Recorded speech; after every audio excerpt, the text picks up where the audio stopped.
can't hear my...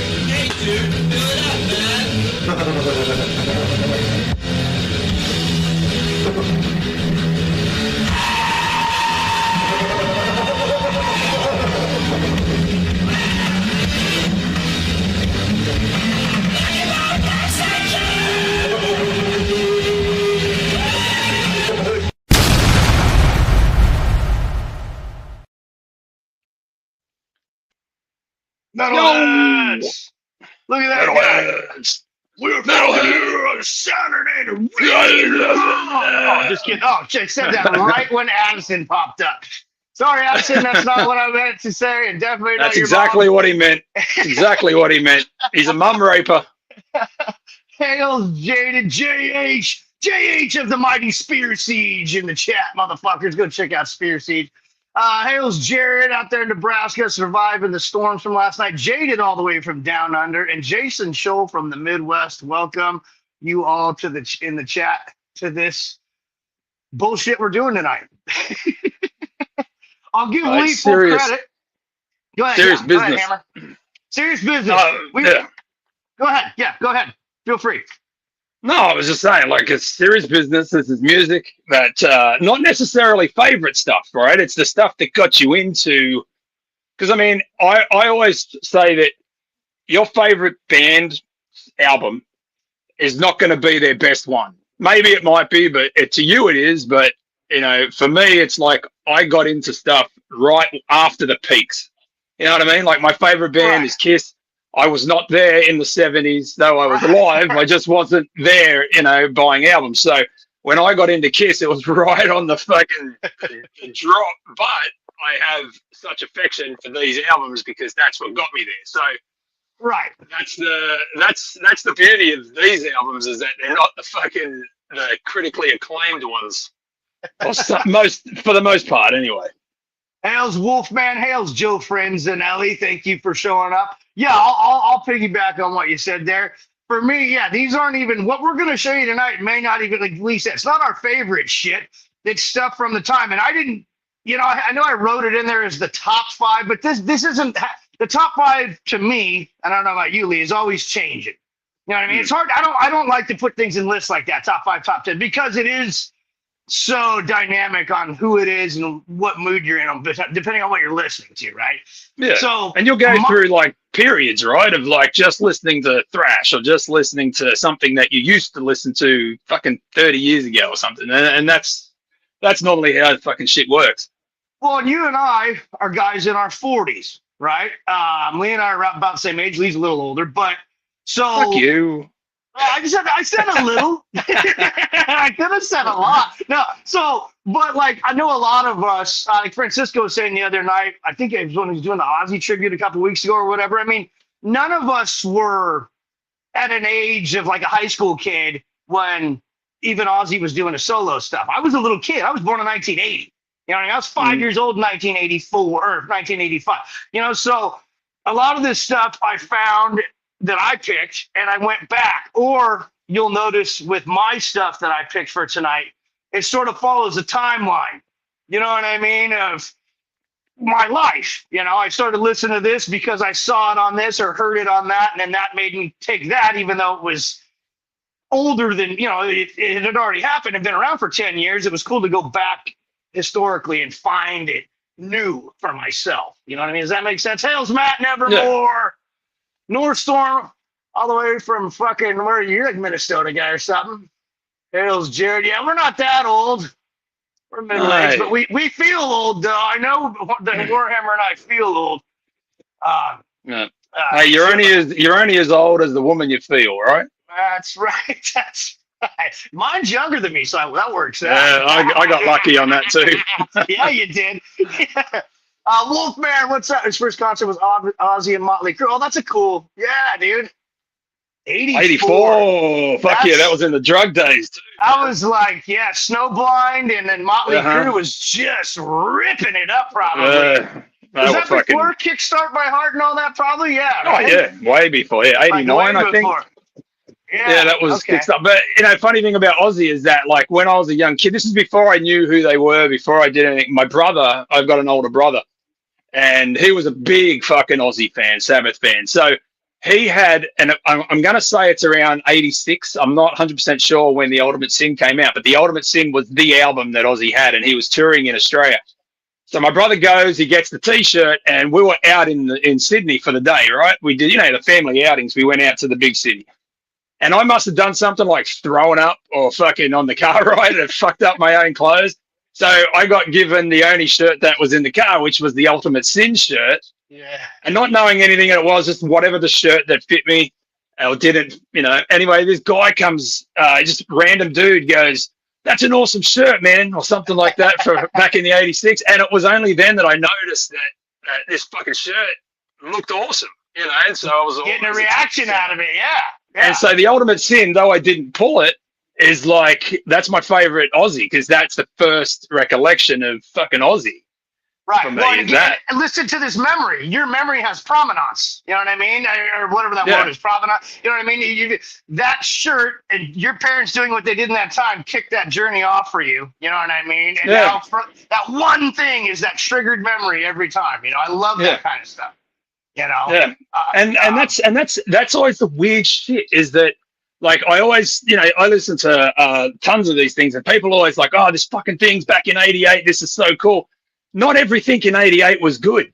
Like, I bought it. Most of it wasn't that good. It didn't have to be. 2 songs on the front, 2 songs on the back. That made a good album back in the day, right? You're not wrong. There was a lot of filler shit. There was filler shit. Yeah, go ahead. I didn't interrupt, but there was filler. No, you're right. And it's just because it's old doesn't necessarily mean it's the best. It's just old.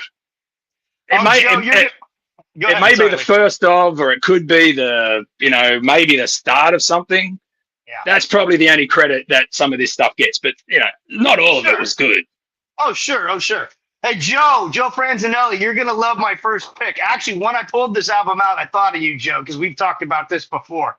It's not my first, Joe, but I know it's yours. I figured that this will be a good conversation starter for Joe as well, with my first pick. Matt Never, but we're gonna bring on we have a special guest. Yeah, we got. What did you say? Zebra. He said Zebra was his first show. Is that what he said? Or? No, he said Crocus and Dawkins. Oh, right. I was going to say fucking Zebra. I kind of saw like 2 years ago. They were horrible. Why you said that? I was like, why did he say Zebra, man? I don't know. Sorry. Marquez. No, you're good. Marquez, North Storm, welcome. Hell yeah. Your first concert was Korn, right? Oh, hey, that's not bad. Korn rules. Miss A, if we could, let's bring on our special guest, because he'll go through some of his albums with us. I don't know what that. Oh, okay. She's doubling down. We're doubling down. I don't know why the screen does this. I kind of like this screen. I feel like we're on like fucking some major news network when we're like this. Oh, I'm in the middle. Oh, this is where I've always wanted to be. Hey, let's fucking give him a wet willy.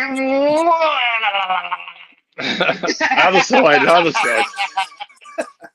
I know it's reverse camera. I figured that one out. Look at this guy. Anyways, welcome, brother Eddie. You guys all know Eddie from the woods of Pennsylvania. Thanks for having me, gentlemen. What's up? Pleasure as always, man. We were just talking to Eddie backstage. He had a really hard day at work at the Realms of Rock Milford today. He hated every second of working at his awesome store. Actually, it was a great day today. A lot of people came in. Their sales were good. I'm loving every second of it, man. This is everything I hoped it would be and more. I'm not writing myself any checks yet, but I don't give a shit. I'm doing what I love, and I'm doing what I want to do, and that's how I want to live my life. That's right. Hey, neither are we, by the way. We're in that same boat paddling together, my friend. But exactly, we're doing it for the passion, right? And that's the right reason to do it. That is right. We are not lining our pockets with $100 bills over the three of us, anyhow. So hey, I just want to say it out loud. That's 400 Broad Street, Milford, PA. Go check it out. I've got it memorized now. I haven't even been to the fucking place. I got to memorize that. I've edited so many videos with that address.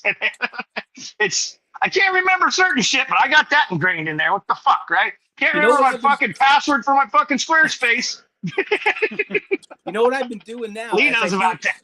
as I do my reels at the store for like new vinyls that come in, I always put your guys' YouTube channels on in the background now because I don't get to watch the channels a lot, but I watch them at the store now a lot. And I have your guys' channels on in the background while I'm doing my reels. And it's cool. Like you can see you guys in the background while I'm doing it. People are messaging me saying it's cool. So I shared a couple of those out to people. I said, look what he's got in the background. And it was us on our last stream. And I was, yeah, dude, it's like, it's pretty cool. Like when metalheads come in, I could tell they're death metal heads, black metal. I'm always pushing your Fomorian stuff on them. Like, hey, because I have all your stuff on my MP3 player. I'm like, here, check out Warhammer 666. Check out Kai. Nice. Check out Ghoulish Sampler. Yeah, and, I love it. I put it on, and I've been selling CDs of yours that way, so it's been good. Awesome. I'm glad that someone can get them in a brick and mortar store like that, and it's yours, a guy we've known. You know what I mean? It's just one of those little things that gives me goosebumps knowing that his music, Warhammer, and Paul's stuff is. Right, man, someone can walk into a store in this country and go buy it. And, I'm honored to have your guys' stuff in the store, man. It's my we're pleasure. happy that you have it. We're happy you have it, and thank you for helping us out with that. Thank you guys too for all your help and all your support. Yeah, always, dude, always. Hey, that last shit I mean, you're on here with me now. I have to say it. Look, this. I pretty much just take this everywhere with me now. This is gonna be like the hood ornament to my truck soon. As I was packing up your box, I'm like, what the fuck can I put in here that's gonna blow Trevor's doors off? And I looked over at that. I'm like, oh, that's it, right? Because I got so much signed Vincent Crowley stuff. Like, I don't need any more, So I would love you to have that. It's just it's rotating on display depending on where I'm at in the room. I had it up on top of my interface for a little while. I'm like, well, every time I walk by, I only see the side of it. The other day, I was like, I had thumb jacks out and I was like sticking them out, like trying to get the mount. I'm like, if this breaks and cracks, still I'm fucked. You know what I mean? If it falls, then up, leave her flat. Not like anybody's up here hanging out, anyways, a bunch. But anyways, so we welcome Eddie from the Realms of Rock, Milford, and the Realms of Rock online store. And you guys most of you guys know Eddie in here. So, Eddie, you know what the sort of theme is tonight. We're doing sort of that doesn't even have to be top 5, but 5 most influential albums of your youth. And it doesn't have to be the most influential, just albums when you were a kid, 5 that you know. The best thing about this subject is I didn't have to think. I knew the 5 albums right off the bat. I'm like, boom, boom, boom, boom, boom. Pulled them, and that's it. Like, I can tell you, I could talk about it for hours, actually. Nice. But I'm going to start with this, and it's before I was an actual metalhead. This was when I was a little kid. Like, my mom was a single mom. We used to go, to, like, department stores on the weekends, Kmart's, Jamesway, all that crap, and they had the wall of cassettes in the plastic, thing, so you couldn't steal them. And I would just look and see what the coolest album covers were, and that's where I got all my first Ozzy records. That's where I got, my Def Leppards, my Rats, my Motley Crues, even shit like, Run DMC and, Bon Jovi. And, you got to start somewhere, right? Even J-Dog says you got to start somewhere. But this record really resonates with me because I was a little kid when I got it, and that's Def Leppard's Power. That's such a good 1983. Yeah. They were all over MTV. Like, I was such an impressionable kid watching the Rock of Ages video and the Photograph video, and that was everything to me. Like, they were just, Def Leppard was it, Yeah. Oh yeah. And this record, it's raw. The guitar tone is raw. It almost borders on metal. Like, I wouldn't call it metal. It's like hard rock, heavy metal. Really heavy rock. Yeah. You can go either way on it. You can go either way.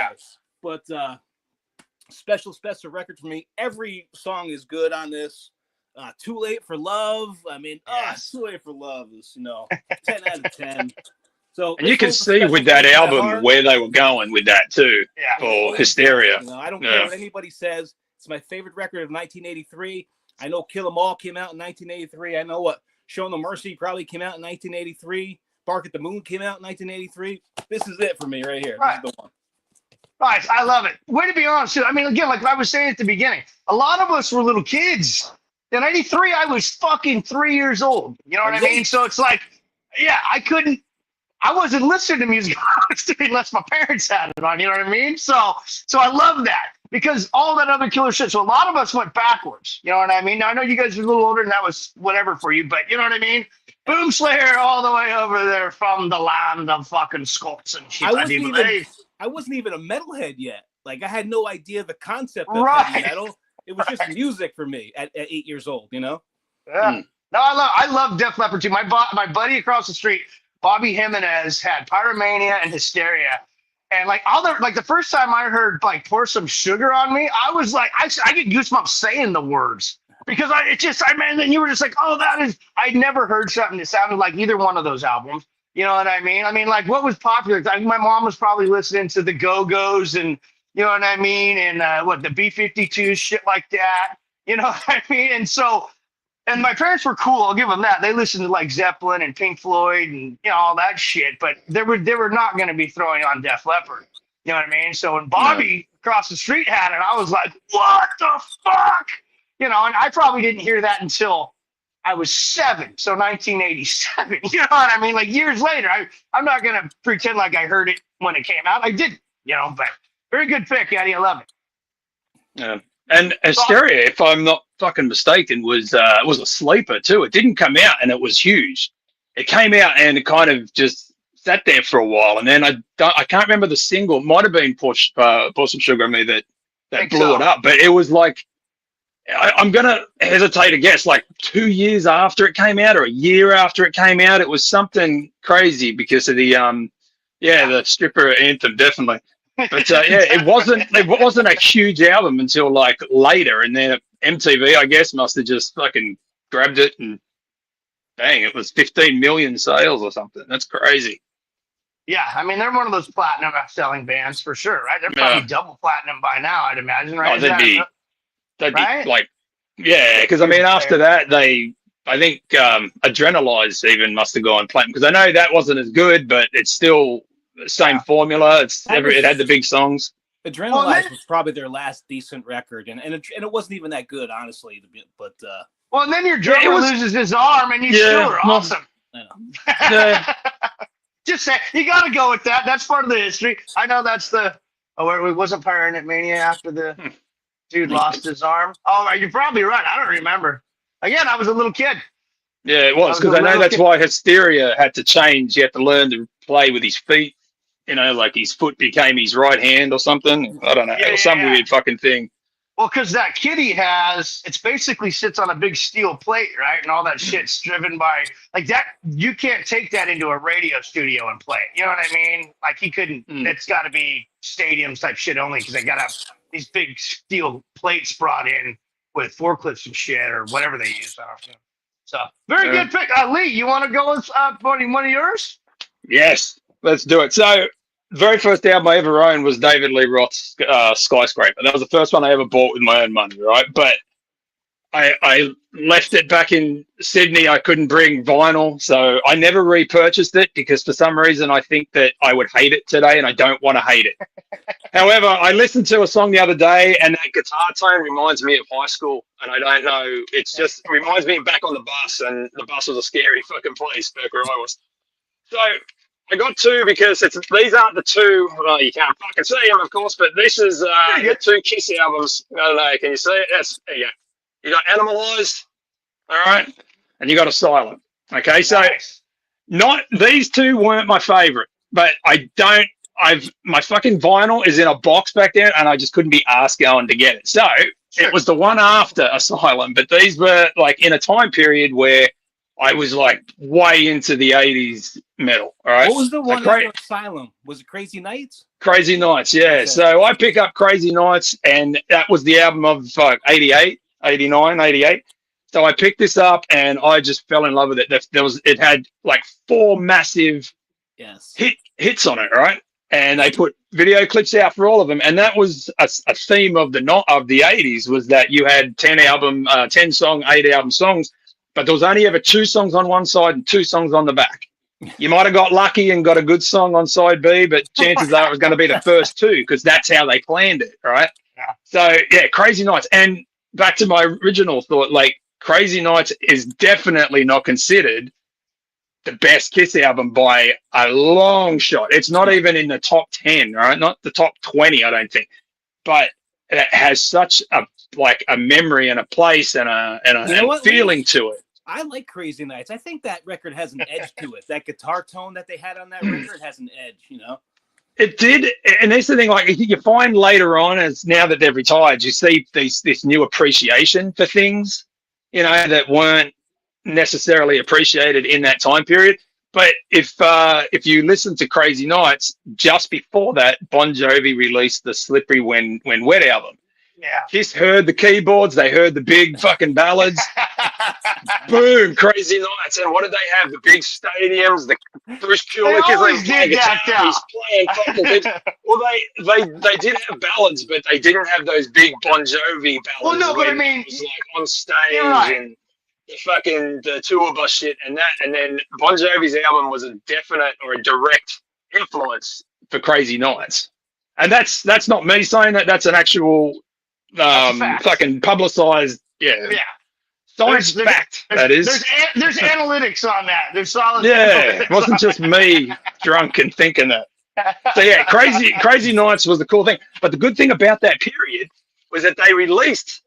It was Lick It Up, and it was like fucking what?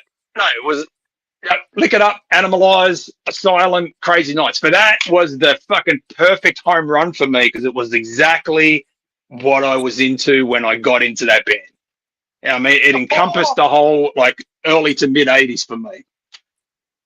The Crazy fucking Nights, that's the one that just got me into Kiss, and ever since then, it's never fucking stopped. I like that. Nice. I mean, Kiss to me was one of those bands that they were adaptive, right?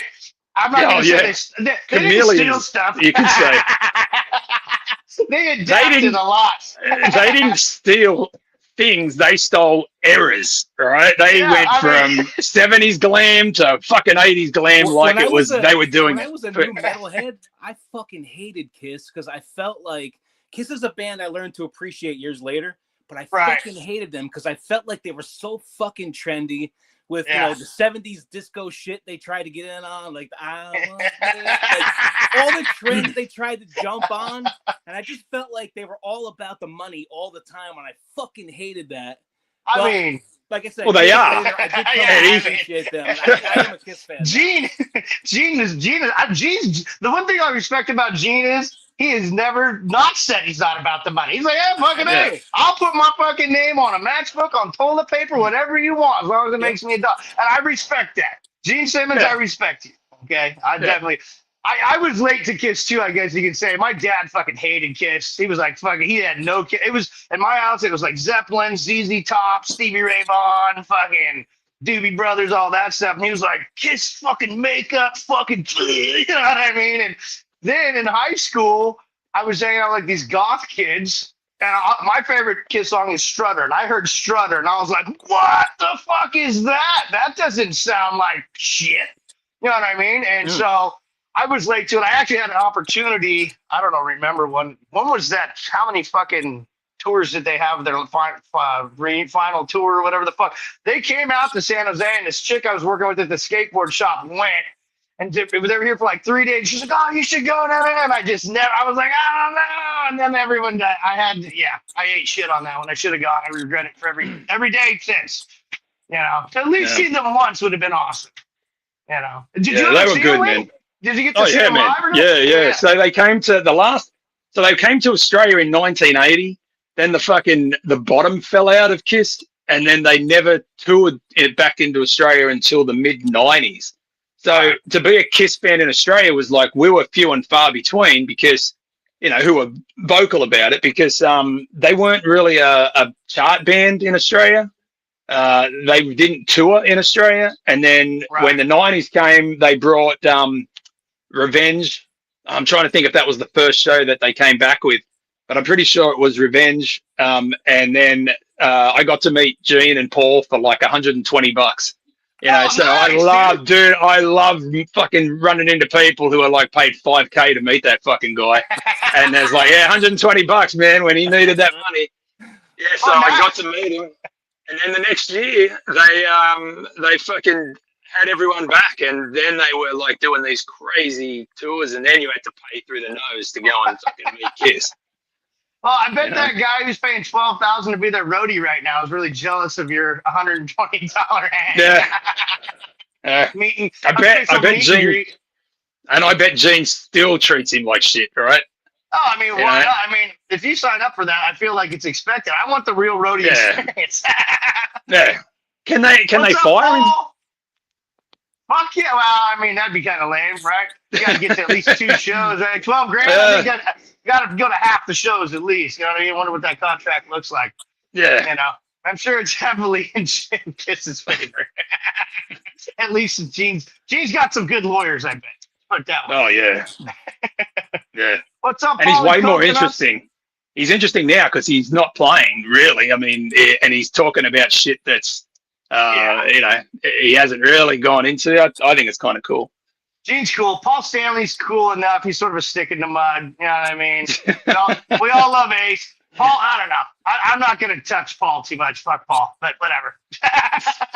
Gene rules. I'm going to go with my pick now. If we all will move along here. What do you right here? All right. What Matt say? I wouldn't pay $1 to meet Kiss. Sorry, guys. Who was that, fair Matt? Enough, Matt. Fair enough, Matt. Lee's going to come to your hotel room. Oh, yeah. Either way, I'm going with... We were friends, Matt. We were friends. We were friends, he said. I'm going with Crocus. Crocus. Okay. Now, I was a little kid when this all came out. We all know Screaming in the Night. This is actually an original vinyl. I got this at the Record Man down in Redwood City. They used to have a wall of old vinyls down. Like this even has that old basement smell. You know what I mean? Joe Francinelli's familiar with this because I actually talked to Joe when I first got this. All right. All that original shit right there. But honestly, you're all gonna laugh. Okay, so do we remember where we all first heard Crocus? Because a lot of people think it was in a movie. A lot of people think it was in a famous movie, but it was not.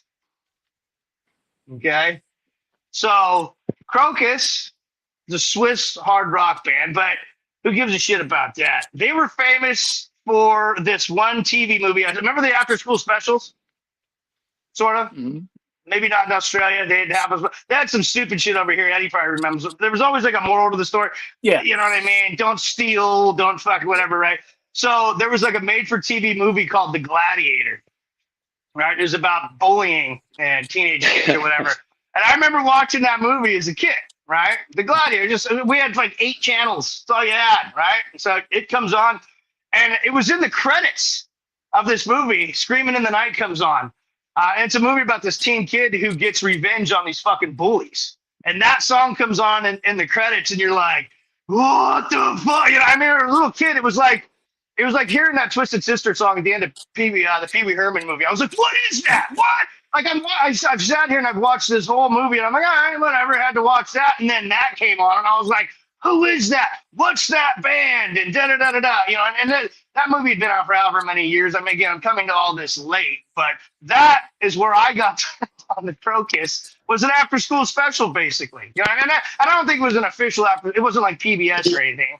I don't know what channel it was on, but I know it was a movie called The Gladiator, and it was about teenage bullying. So, yeah, fucking Crocus. I mean, obviously, go ahead, Eddie. Is that your favorite Crocus record? I gotta be honest with you, man. Crocus is a band I know absolutely fucking nothing about. So yeah, but you know the songs though. You know the songs, but you know nothing about the band. No. Well, especially that's a Crocus. I mean, long stick goes boom. Hot Shot City, Eat the Rich. This had all the best titles. Screaming in the Night being the one. You know what I mean? The one that really captured you. But you know, yeah. I mean, you got Alive and Screaming, October '86, Change of Address, April '86, The Blitz, August '84, Headhunter '83, One Voice at a Time '82, and it looks like the first album was out in 1980. Metal Rendezvous, or whatever. Yeah, I don't know a ton about Crocus. I'm not gonna lie, but if I had, you know, this one stood out to me. So this is just, and again, this is just one. Screaming in the Night as a kid, after hearing that, I mean, you heard it on, like, my mom worked at a pizza place for a long time. That was like a jukebox song. You know what I mean? Like with all those others, that was one of those that you heard all the time. So Crocus, that was my pick. I know Joe in here. Joe, that was his very first concert. I don't know if Joe Franzinelli's still in here or not. He and I have talked before about it. He saw Crocus and who? Somebody, I can't remember. Oh, Dawkins. Crocus and Dawkins was his first show. So Back in that time period too, there was a trend of everything was on the night. I think between like Doc and Dio and something else, they must have written like 38 albums about the night. You know, there was like Blame It on the Night, something about the night, fucking in the night. There was always a night song on there, and it must have been because it was like dangerous to be out at night. Back in that was the fucking thing, because they could never say we were fucking shooting heroin or you know, banging or whatever it was. It was like we were kind of, you know what we're doing, but it's in the night. Yeah, there must have been, there was a big thing about, go back and look at your Dokken albums, every single fucking one, the first three. What? I've got one over there. I'm like, dude, I should go get it out. Go through it, I would love to do a whole show about just night songs. People that wouldn't know would almost, I think, confuse Dokken with Crocus. I could maybe make that analogy. What do you say, right? Yeah, because they sat somewhere in between. Are totally different. But they weren't a glam band, but they were kind of in between, say, like a Dokken and like an Accept. There was a no man's land in there that was not quite metal, not quite glam, and that's where they sat, kind of, right? And so they were like always the forever support band to really big fucking bands. That's mostly how people saw them. Paul says the best sound I ever heard from Crocus is when they stopped playing. Dang. I've heard that before about it. It's not for everybody. You know what I mean? Oh, I see a couch. I can see a couch.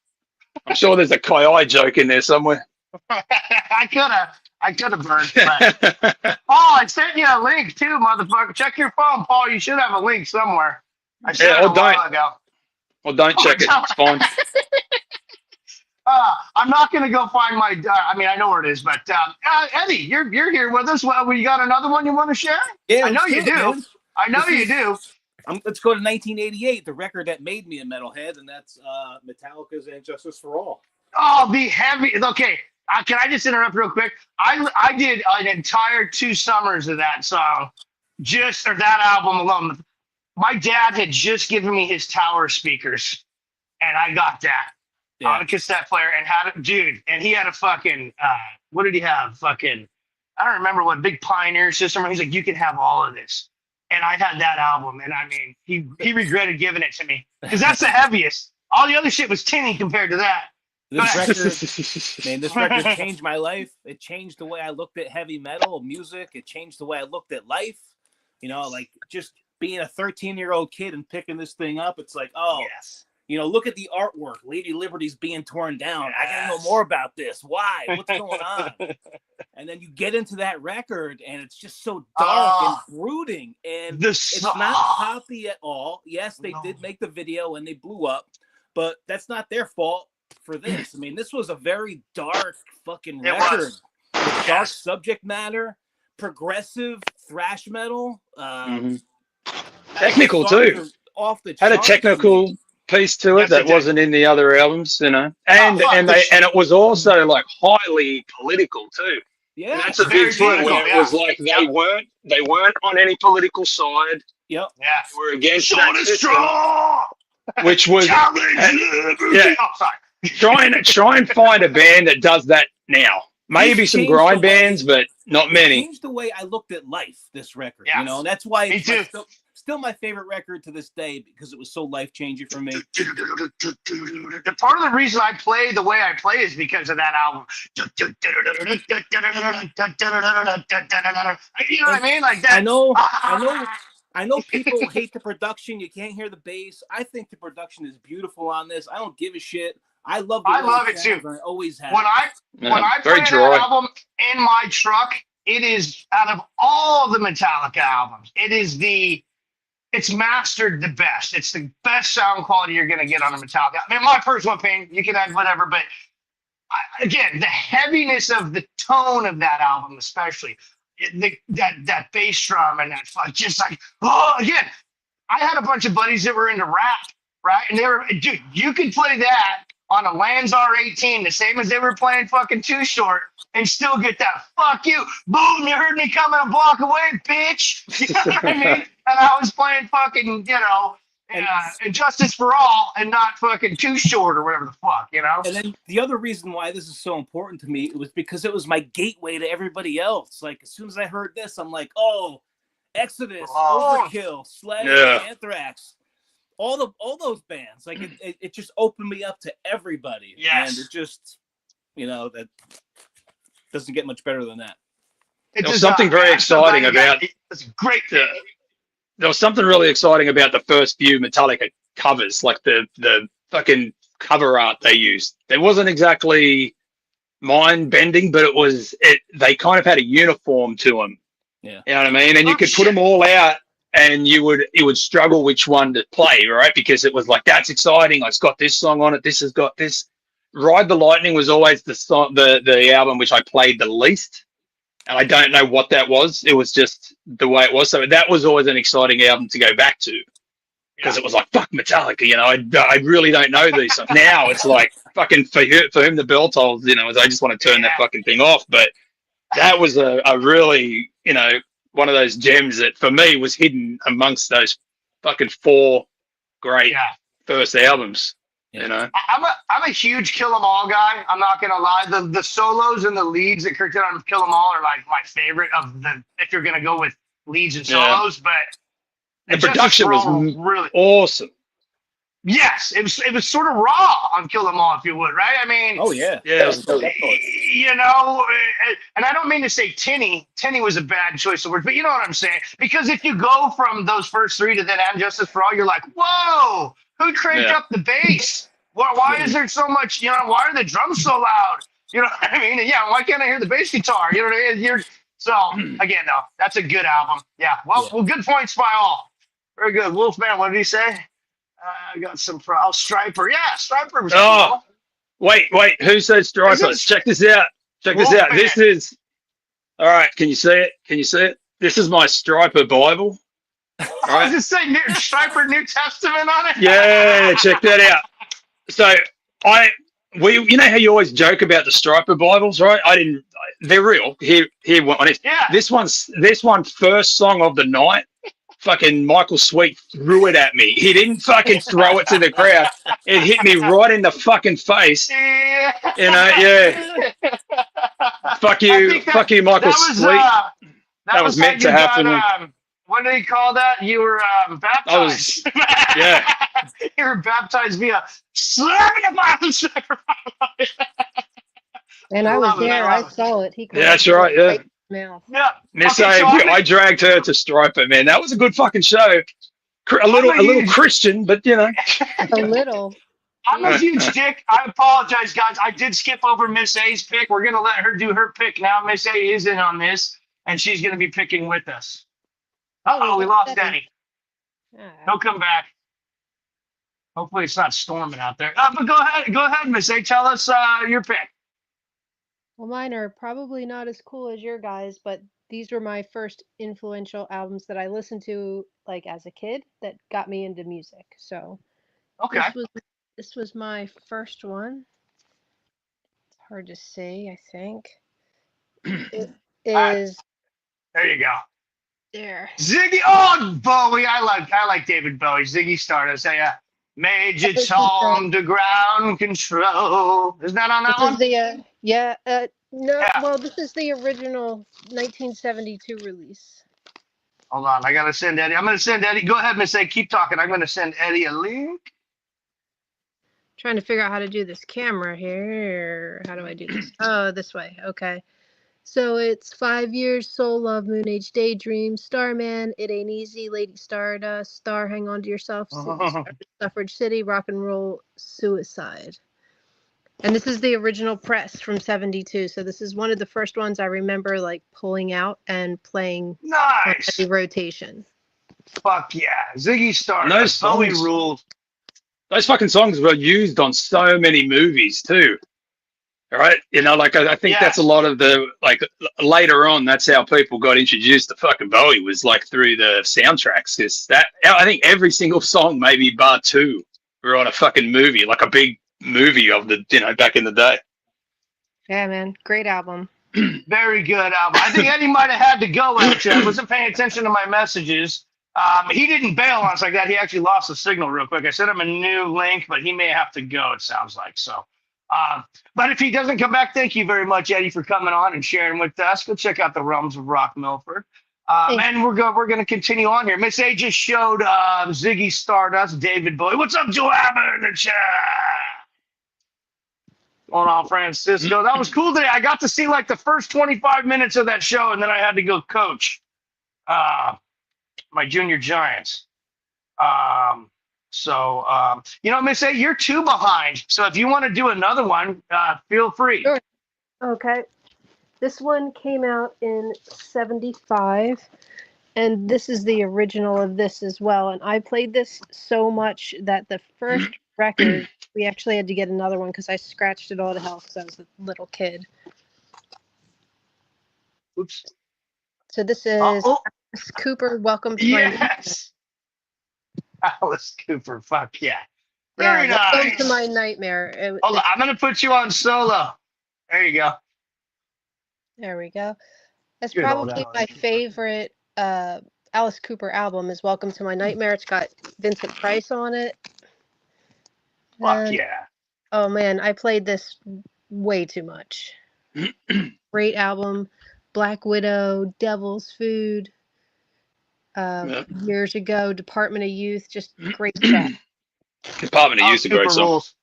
Yeah, I like we Alice still Cooper. play that. We still play that on road trips. Yeah, Much we to did. my that's It's Alice my- Cooper. Good. That's good road music, man. It'll get you there. How many times can you go on that fucking same road trip with Alice Cooper though? That's always my. Oh, dude, you guys don't even know. Every time. My Every mom time. drove us back from Arizona, and we had 2 cassettes in the fucking car. We had Eagles' Greatest Hits and Linda Ronstadt Greatest Hits. And for 10 years, I hated the Eagles and Linda Ronstadt after that road trip. Maybe 20. and then one day I did come around on the Eagles. Linda, she's cool, witchy woman, all that good stuff. But, So I would much rather listen to Alice Cooper over and over again on a road trip than Linda Ronstadt. That was the original press. We had the original press, and then I scratched it up, and then we got it again in '83. So it's still the original press. So Nice. So the two you, right? So Lee's got some original Kiss cassettes. You've got your original Bowie and Cooper. I have my original Crocus. I can't remember if Eddie said that Hysteria was original or not. I don't remember. No, my stuff. I had most of it. I had to repurchase when I got here because I couldn't bring anything. Explain that, right? Was it just to get you had? I mean, you can't throw everything on a fucking airplane. Like, here's all my vinyl. No, I need I need my clothes and shit. I've been collecting since high school, but the problem was that when I went through divorce, it's like you have to move somewhere, right? Where the fuck do you move, and what can you take? And the most important thing is clothes, and most of my stuff went there. And then, long story short, the ex-wife decided to change the locks on the door, and I never got back in. So I hope she's enjoying all those fucking CDs that she. Yeah, fuck it. Fuck you, whatever. What's your name is? Yeah, so I hope she's enjoying all those fucking CDs that she fucking never paid for. Sorry, I'm not bitter. So I had to buy. An Aussie. I had to buy everything. I've got no Aussie accent. Sorry to disappoint you, buddy. Oh no! That's no. No. Yeah, my daughter and her friends were doing that the other day, and I did have to sort of correct them. I'm like, technically that's the English one, but it's so much fun to say it's Australian. Because I know, like Lee would probably argue that that's not how Australians say now. You know what I mean? But no, you just No. No. But have you guys all seen the video I'm talking about where the guy's teaching the chick, right? The goth chick, and it's like some nerdy white guy, and he's teaching the chick, right? We all seen that? Unfortunately. I don't even know how many. He's a comedian. He's really funny. It's pretty good. I've been sending Lee these things lately. I don't know if you even looked at the one I sent you yesterday, where these like there's Australian guys on a construction site, and they're just like I don't know. I don't. You probably it's probably like it's only funny to me, and Lee's like, yeah, I'm not gonna respond, bro. Like, There's a guy. Okay. There's a fucking guy at my work who's like a creepy dude, and I walk the other way when he turns, when he comes towards us. And every time we meet we have to pass each other, he'll say something random like, "There's 9 types of kangaroos in Australia," and I'm like, "Oh, wow. I don't think there is. You fucking idiot!" Sure and he's like, "No, I googled it," and I'm like, "No, there isn't. There's like maybe 2. I think you're counting fucking wallabies or some shit because that ain't a fucking kangaroo, buddy." Are you sure that guy's not on Love on the Spectrum? Oh, he 100%, and it. He's fuck like, that guy. 9 kinds of kangaroos. I just like to watch the videos of that. I just watched a couple today. There was these guys golfing. I think I sent that one to you. Maybe I did. There's these guys golfing in Australia somewhere. This kangaroo comes out of the woods. And for whatever reason, there's like 5 guys. This kangaroo picks this one guy and fucks him up and keeps chasing him up. One guy just recording, the other buddy just leaning against the golf cart like, "Oh, what are you gonna do, mate?" Like no, they must have fucking hated him because nobody helped him. And the sound this thing was making, fucking I mean, it was pretty scary. Like it was fucking him up, and it sounded like a devil creature. You know what I mean? It was fucking awesome. Fucking massive. It makes Paul look like you. You know what I mean? Like, well, but when I say that, I mean short. But the fucking that big motherfucker, that big red one, I ran into one of those. That one. So I ran into one of those fucking things when I was doing my morning walks because that's when they love to come out. And this thing was stood up and it was eating or doing whatever the fuck frolicking it does. It saw me, I saw it, I froze, and then it stood up. And I'm like, holy shit. It was like that scene in Jurassic Park where the water fucking shakes as it starts to walk. Dude, I was out of there. Yeah, I was like, get the fuck out. Because they don't fuck around. They're not looking for a fucking pat. They're looking at the box. They'll straight up Dude, no, they get their back legs and they just disembowel you, man. They're crazy.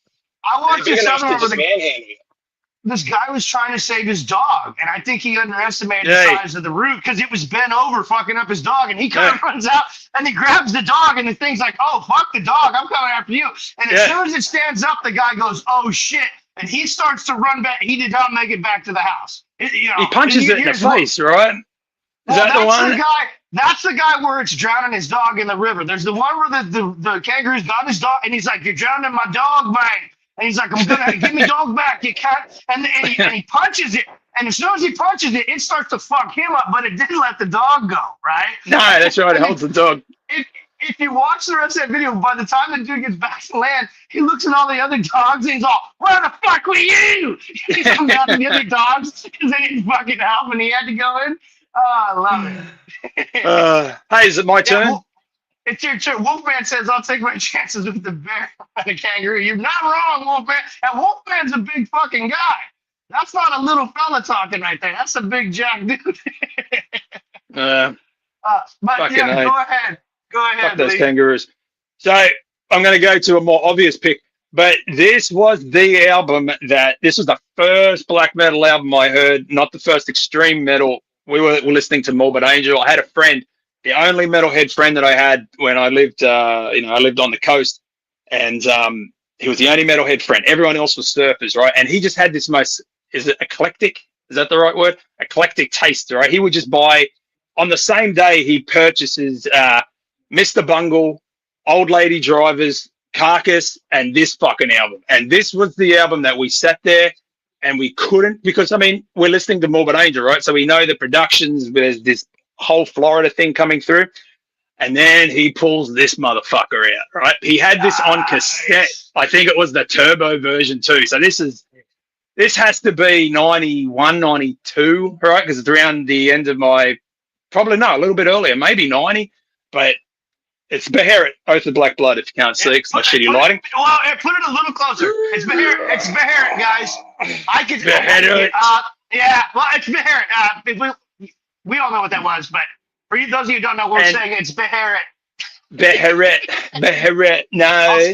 I'll spell it in the comments. So we Go couldn't ahead, figure Lance. this out. Carcass had this sound. We all knew it was fucked up, but our ear kind of trained into it. When we put this one on, we couldn't understand. Like, we thought something was wrong, or the tape player something was happening. But we mocked it. We thought it was horrible. It was like some shitty garage band. Like, we got someone's demo, which I guess it was, right? But we would put it on just to see if it was still as bad. You know, like, after we'd put it away, put it back on, and then it was a time when the first thing we put on was this album, and we just got in tune with it. So this album to me is like my fucking like senior years of high school, sitting in this little dank room with this other kid and just discussing whether Beheret was heavier than Carcass or heavier than Morbid Angel or what was the heaviest album. And this one here, we could never fucking pinpoint as to why we liked it or how we became. It was always on. You know, well, so it goes to show. It wasn't, and that's the thing. Like, it doesn't blow your mind. Like, I can't honestly. I mean, it's good now because of the years that separate. But like back in the day, I couldn't tell you if I liked it. I just loved listening to it, and I don't know. Like, I couldn't tell you a favorite song on it back then. It was just like, just this album we would put on for shits and giggles because it sounded so poor compared to everything. Now I put it on, I'm like, fucking hell, that. I can't hear the same shitty, like the recording now. You know what I mean? Like, it's just, to me, it sounds like a fucking just like any one of those albums. It's weird how that time changes you and lets you appreciate those things. I was gonna say, you said it before I could say it. Time makes you appreciate music, especially your taste for things changes, and you know what I mean. You physically change. You know, you just do. You know.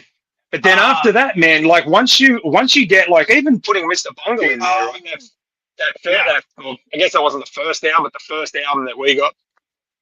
You know, you put Beheret, Carcass, and Morbid Angel on. Everything else that came before that, like that was when the Metallicas started to not be as cool. That was when the Megadeths were not as fun anymore. You know what I mean? Because it was no longer exciting. They weren't. They were too clean and too produced, too rehearsed. I guess too fucking good at what they did, and these guys didn't sound like that. No, you know, and that's. I wished I had the kind of influences that, especially a lot of you guys had. I grew up in such a small town. I mean, I guess now it's cheating for these kids because you got the internet, and if you want to get something, you can literally. And I don't mean to shit on the kids. Use your internet. Go find the metal, okay? Utilize that tool. But I went to the Value Wise and went through the dollar tape bin or whatever you know what I mean? And so to find Beheret must have been like a fucking treasure when you've been listening to the legacy bands. You know what I mean? Yeah. What's the chances, man? Right. What's the chances of this kid picking up this album that wasn't just a blind buy? We wouldn't have known what this sounded like. Otherwise, we would never have bought it. Or he would never have bought it. I would never have heard it maybe till much later on. But at that time, man, like everything was blind buy. Carcass was a blind buy. Old Lady Drivers we bought only because it was on earache. That was it. Yeah, you buy it. Okay, I love what you just said. You buy it so label based, art based, or what cost based or whatever the fuck. I don't forget what the other one you had there, but you know. Yeah, but I mean. Yeah, but like now when you hear J-Dog go on about, you know, looking the part or whatever it is, it's still the same fucking thing. Like you still look at albums. It's only that a lot of them now look the same, like the monochromic or the monochromatic fucking artwork, which has to be white. The letters have to be red. You know, like when you start seeing it just becomes like a blur. But like back then, like that white and the red, like that there was something special in that time for us. That wasn't an album cover that you saw. And so that we knew at least had to be heavy, had to be fast, but we had no idea that this sounded the way this sounded, you know. So it was a happy mistake, which obviously diverted my whole musical landscape into something completely different. I love it. No, that's a great story. Like Paul said right here too, almost everything for me was a blind buy back in the day. You know, a lot of us it was. And blind buy meaning you didn't know what the songs were. You know what I mean? No. you know, you might have known one if you were lucky. It was mostly like, oh, this artwork looks cool. Or again, I know what label this is. T-Bone says he's too stoned. He didn't even realize Miss A was on there. That's just her mask face there. But yeah, no, be hear it, man. And so how old were you when you found that? Well, how old were Would you have guys had to again? have been. Jesus, what age are you in year 10? You what's that? 16? Hey, speak American. What are you talking about? Year 10. I don't know. You go to what? That's Year a 10 sophomore, is that's a before sophomore in high senior. school, The right? year before senior. What do you guys call senior? Oh, Last 2 years? that's a junior. You're a junior, sophomore, freshman, sophomore, junior, senior. That's how you go here. So it'd be a Whatever it junior. was, we had senior was the last 2 years of your life at school. So it was the year before I went in, because after that I moved back down to Sydney, Matt. and everything was, what the fuck? What? I can't even read it. What did it say? He said, I didn't realize I could use the internet to find new music, he said. Oh, great. CD Warehouse, Find My House, that you listen before you buy Marquez. That is fucking amazing. We had listening posts. Like, if you had a record store. If you had vinyl, you could do listening. Because there was no cellophane on that back then. Once they invented cellophane on jewel cases, and because we used to buy cassettes without cellophane on it, remember? I used to buy cassettes. There's no cellophane wrapping on them or anything. You know, I used to get the cassette and load it after you bought it, because people would steal them. Yeah. And then people end up stealing the covers. I don't know if you guys ever had that. You just triggered my memory. We had a yard sale with my in-laws a couple weekends ago. My sister-in-law had a bunch of DVDs there, and I'm like, what is going on? This dude bought a bunch of them, went home, and guess what? He came back to the yard sale fucking 2 hours later. He's like, there ain't no fucking DVDs in it. Oh, no. So, I mean, that's why they cellophane the shit back in the day, to at least prove that there's something in there, folks, but still. Rich Delgado in the chat. Welcome. Oh, here's Rich. Let's read Rich's off here. He's got Black Sabbath, Paranoid. Oh, Bad Brain. I love Bad Brains. Gotta live some punk Bad Brains. What, 3? Click Misfits, 4. Napalm Death Scum, and Death Leprosy. Nice. All right, so there's Rich Delgado, one of the tri-goats of the goats of the goats, the silent producer there. Those are his 5 from his youth. What's up, Rich? Hey, Richie. Richie Paul, I sent you a link. Hey, Jason That was an interesting I sent you a album. link, too. Hey, Shred, why don't we see your next one? Let's do the next one. Do my next one. Now, I just bought this. You guys have seen me post this, but I'm going Motorhead, and you can go any Motorhead. This is Bomber. I just bought this one. Motorhead was a huge influence in my house. My dad loved Motorhead, and more importantly, my uncles, and we'll say they may or may not have been in the Hells Angels motorcycle affiliation club of fine gentlemen. They loved this shit. And when I saw that the bikers like this, I went, ooh, what's Motorhead? And this song, to me, Stone Dead Forever. I mean, we all know that song, but that song hooked me in on this. Now, Bomber, title track, great song, great album. This album has like killer artwork, all shit. They've been around for what, 4 years, I think, when this album came out. Again, this is way before my musical time. I think this probably came out when I was 4 years old. But again, I was around a lot of cool adults that were listening to this stuff. So Motorhead was a huge influence. I mean, this would be, I guess, for as a kid, this sort of, it was so scary to me. It was cool. Does that make sense? Like, this isn't a scary cover, okay? But when you're hanging around in a garage with a bunch of greasy bikers getting drunk, doing bumps and smoking joints, and you're just a little kid, and you know this is on an 8-track playing in the background, you're like, I feel like something bad could happen. You know what I mean? Or awesome. In my case, mostly awesome things happen. So I'm going Motorhead. It's a great album. And this one came with, check this out, you guys. So this is what is this? This is like a 75th anniversary or some shit. So it's got the blue splatter. Check that out. All right. Oh, there's the logo. Right. Ooh, pretty. So yeah, and this one also came with a fucking poster. All right.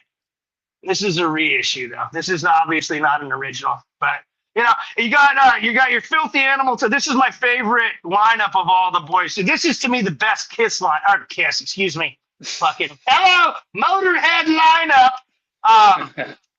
Right here, right for drums, bass, and obviously guitar.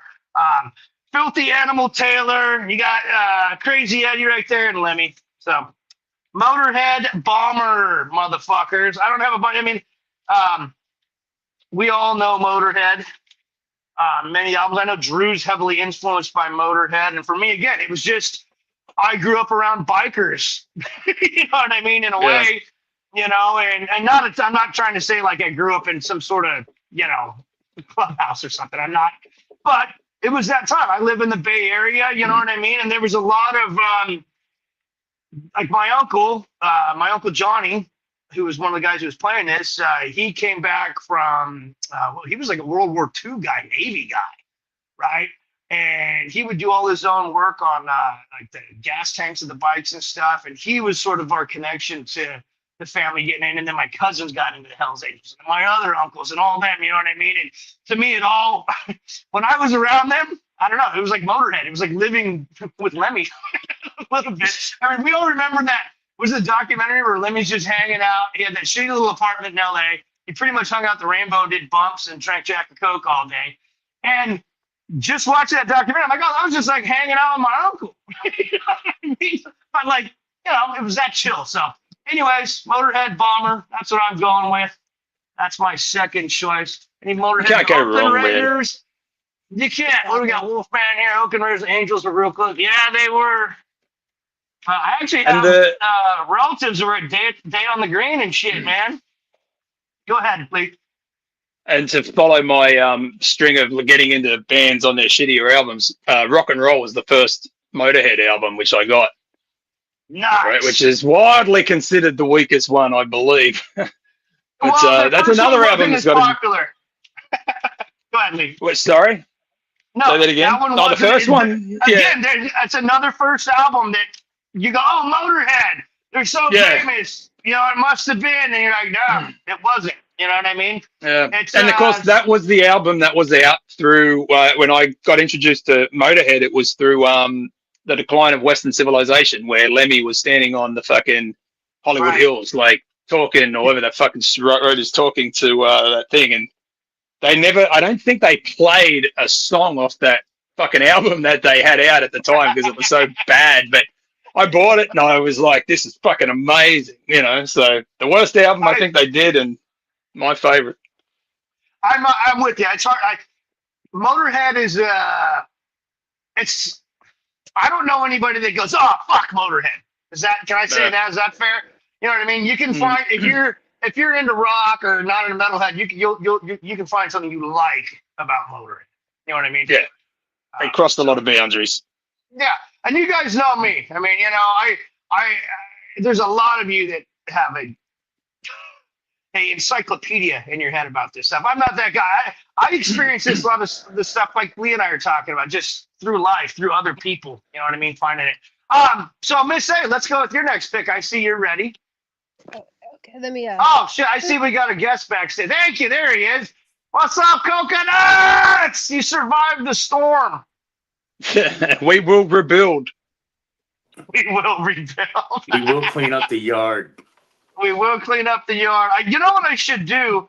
I'm gonna put his Miss A, show your stuff, and I'm gonna put some of the pictures of what we're talking about, so we have reference to what Paul went through this morning.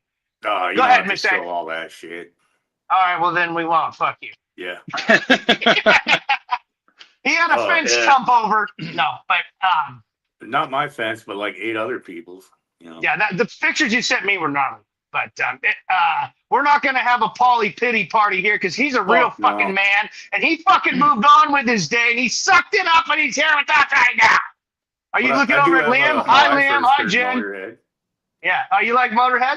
Yeah, I got a how I first heard Motorhead story. Matt wants us to post your address. Don't make me do it. It's right there. Tell your Motorhead story real quick, and then Miss A's going to go. I first heard Motorhead, I think it was 1988. I was watching MTV on a Sunday night because they used to play like movies and TV shows that were like Monty Python and the young ones. So I was watching the young ones and British fucking TV show. And there's a scene where they're getting ready to go to a bar or a laundromat, I can't remember. But to play them out for the next scene, it was Motorhead, Ace of Spades. So, 12-year-old me was all like, oh, this guy's all sitting there going, so I'm like, I got to hear more. So I went down to the local music store, bought myself the only Motorhead cassette I could find, which was No Sleep at All, a live album. Nice. Kicked ass. Dude, go ahead, Paul. Keep going. No, that's good enough. She's all ready to show her kick. Oh man, no rush. I'm all Yeah, good. no, right. Hold on. I got to show something real quick, Paul. Because Paul, I've got Mike Bogish actually sent me this a while ago. I got Motorhead, right? No Sleep Till Hammerstein. That's a cassette right there. I should have got that out instead. That's way older. Look at how old that fucking tape is. Old school. Man, I wish I had all my old Sorry, Miss A. cassettes. That's enough interrupting you. I apologize. I already skipped over you twice at the beginning. It is your turn, lovely lady. Oh, no problem. This one, again, not very metal, but I used to listen to. This is the original. You can see my mom's in. Oh, I know what that album is. Yeah, I love that album. So this is Pink Floyd's. Fucking A, it is.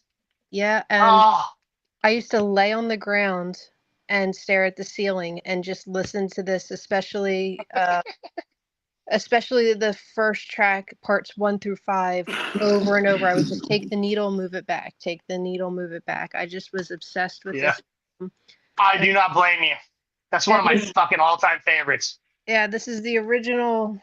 I'm so bad at this camera. Sorry, guys.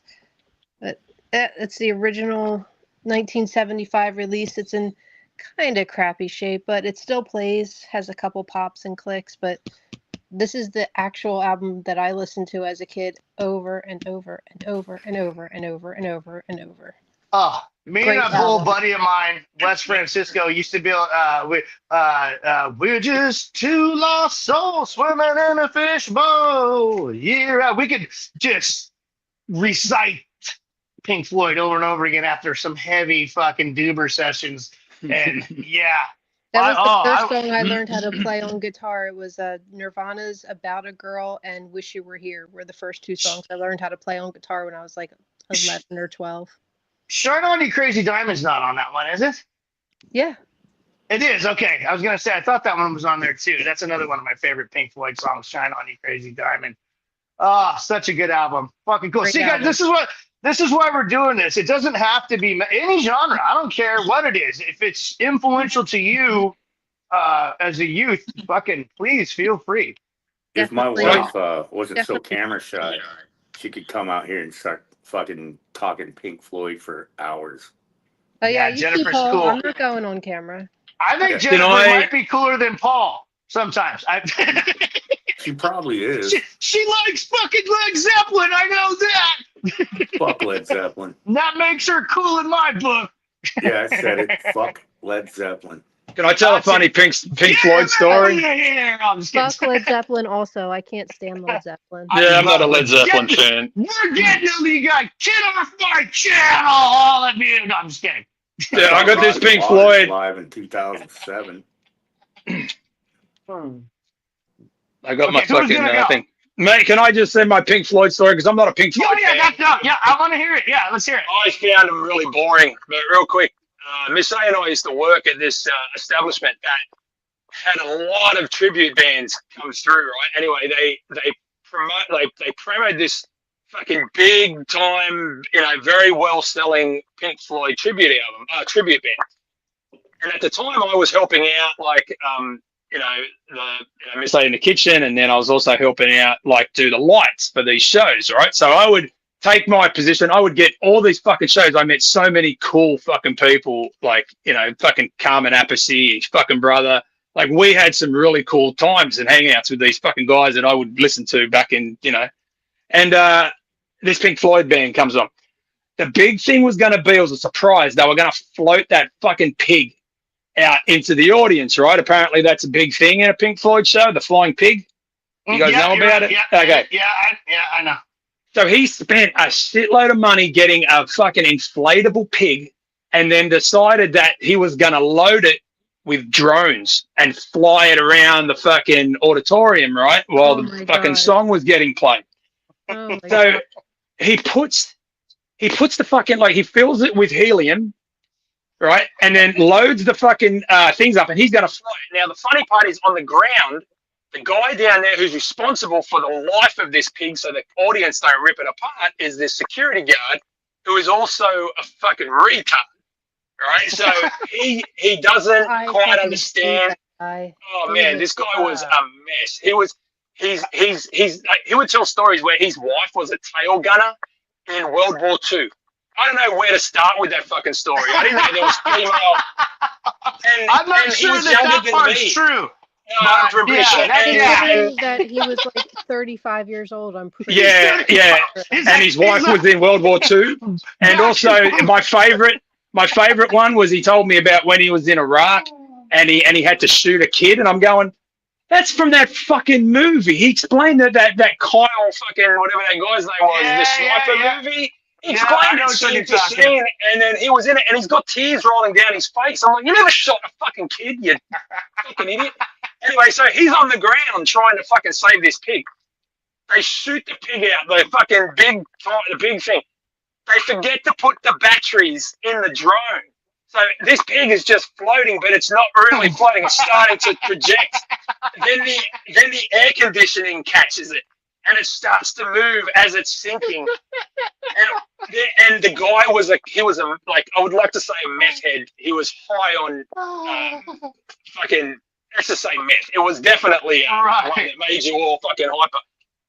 And then from the top, from the balcony where I am up there with his lights, I'm following the pig now because I'm fucking enthralled with this pig that's sinking into the crowd. The security guard's trying to figure out where it's going to land, and the guys at the top going, "Catch the fucking pig, you fucking idiot!" That was the only thing that was heard through this whole concert was just the owner screaming at the security guard to catch this fucking sinking pig. It was nose diving into the audience. It was amazing. I love it. That's exactly. I've never seen Pink Floyd in concert, but that's exactly how I'd want it to go. And I want to be on like a fucking half ounce of mushrooms when that's happening because I just like, you guys seeing this? Is everyone fucking seeing this? Is this fucking happening? I mean, that's a great story, Lee. That was well worth it, man. Well worth it. I got to point out, Matt here said, we all know Nevermore. He said, Paul has all the Elvis Hawaii albums. On 8-track. On 8-track. What? I have the Elvis Hawaii albums on vinyl, so shush. My wife might. I don't know. Oh, my God. I love Elvis. Nothing wrong with loving Elvis. You know what I mean? My mom's a huge Elvis fan. My grandmother. Elvis and Dolly Parton, they can do no wrong. When did this? Paul, Dolly Parton. Oh, I think someone might have a new Jennifer. Jennifer might have a new best friend with Miss A. Yeah. Well, there's two things I like about Dolly Parton. One of them ain't a fucking music. Yeah, baby. Yeah, that's right. Someone had to say it. You sound like my dad from back in the day. I remember he would be like, "Hey, Trev, you know about Dolly Parton?" I'm like, "Yeah, Dad. You didn't have to do the hand thing. Everyone knows." I did get see Roger Waters live in 2007 when he was doing that An Evening with Roger Waters presents Dark Side of the Moon. And so obviously they did the entire Dark Side of the Moon album. But he also played a bunch of his solo shit and then some random other songs from Pink Floyd. And they had the fucking pig flying through the air. Yeah. But unlike Lee's story, the pig was very... they knew what they were doing. And it wasn't like diving in the fucking crowd. You didn't have to stage dived. It stage dived this pig. It just went poof like this. The pig didn't stage dive. He just gently hovered throughout the arena. Now you have good memories. It was supposed to look like. Yeah, that's probably how it was supposed to go. And and Lee got to see the best version of its fail. It was all like graffitied all over and shit like that. Oh, and, They've had that That on their was, album covers and stuff. It's go ahead. Oh, I was that gonna was say, Paul, the I'll tell first you. big concert that her and I went to. And then a few months later, we went to go see Slayer, and a ticket to Slayer, 2 tickets to Slayer was the same price as 1 ticket for shitty seats at Roger Waters. Yeah, that makes sense. That totally adds Yeah. up. Yeah, those again. The Pink Floyd, even when they go solo, those legacy guys fucking. Oh, Yeah, I know, dude. I saw Eric Clapton with my dad years ago. I don't know, 15 years ago, and up in Sacramento at Arco Arena, and it was cool. I went with the old man, but it sucked. I'm not gonna lie. Sorry, Dad, if you're watching or you rewatch this. I mean, he sat down the whole time, and I'm not the biggest Clapton guy. You know, I was there. It was fun. He played all the hits, but I don't know. Fuck that. I would have rather spent, the same money and gone and seen a festival. You know what I mean? So, I'd rather be anyways, deaf than listen to whose turn Clapton. is it? Paul, do you want to? go. Do you have it? Yeah. I think that's- Yeah, or Miss A. Wait a or minute. Lee? Can No, I think it's Lee, then Shred, then me. Okay. Did And then Paul we throw might off have an a album, spe- or has Paul got no albums? Because you can't say Slayer, you can't say it. We're banned Slayer talk from this chat. So something else, Paul.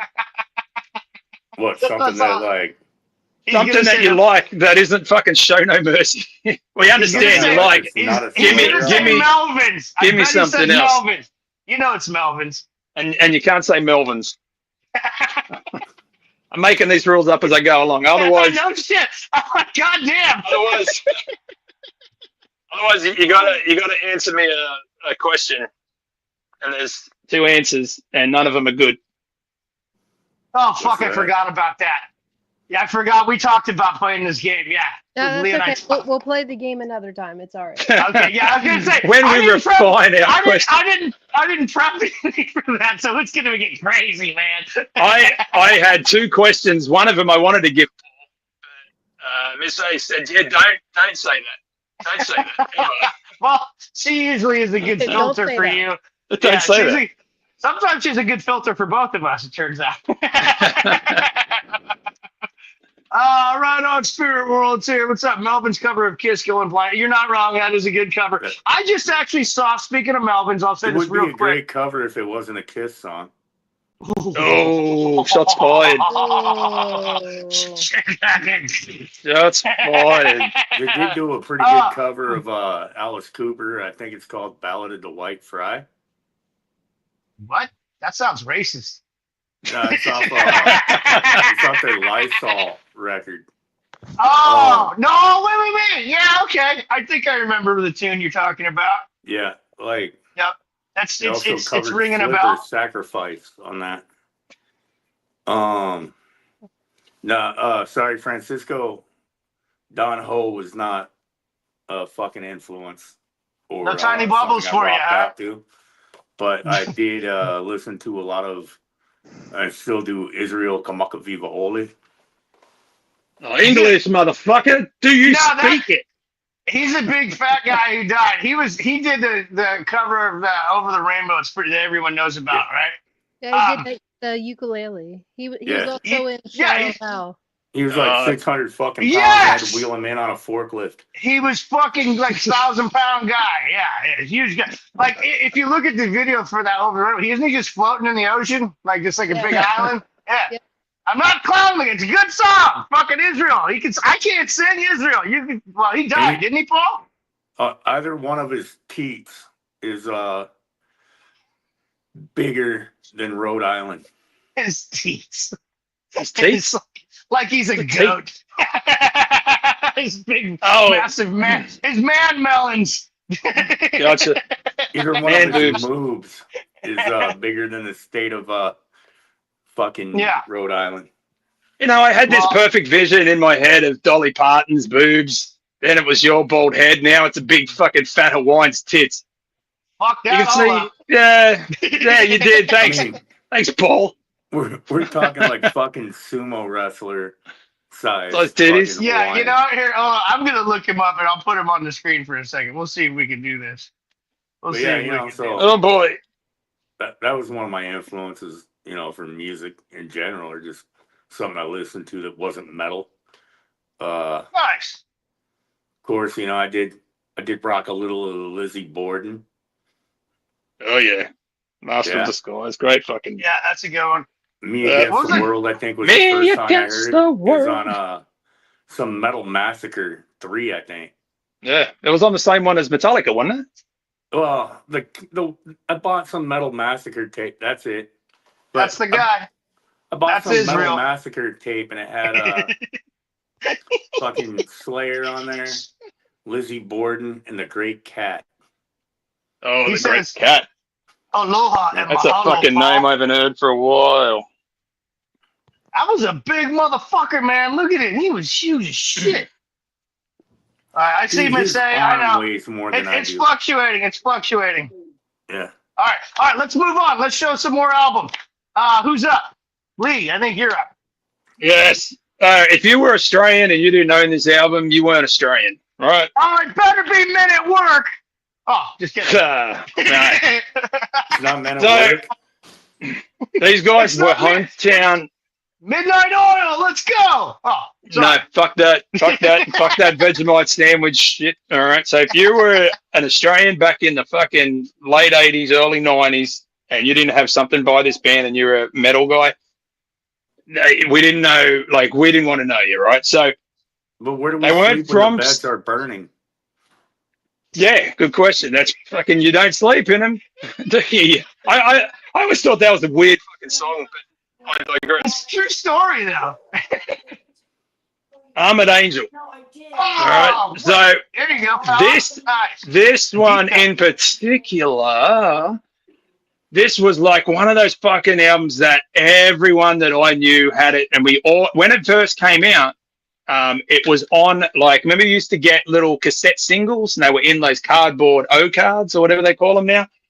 So that was how we got it, and then you would cut the fucking perforated edges out for some reason and stick it into a normal case. But this was the fucking album that just made death metal in Sydney, Australia, and probably throughout. Like, everything was based on this after that.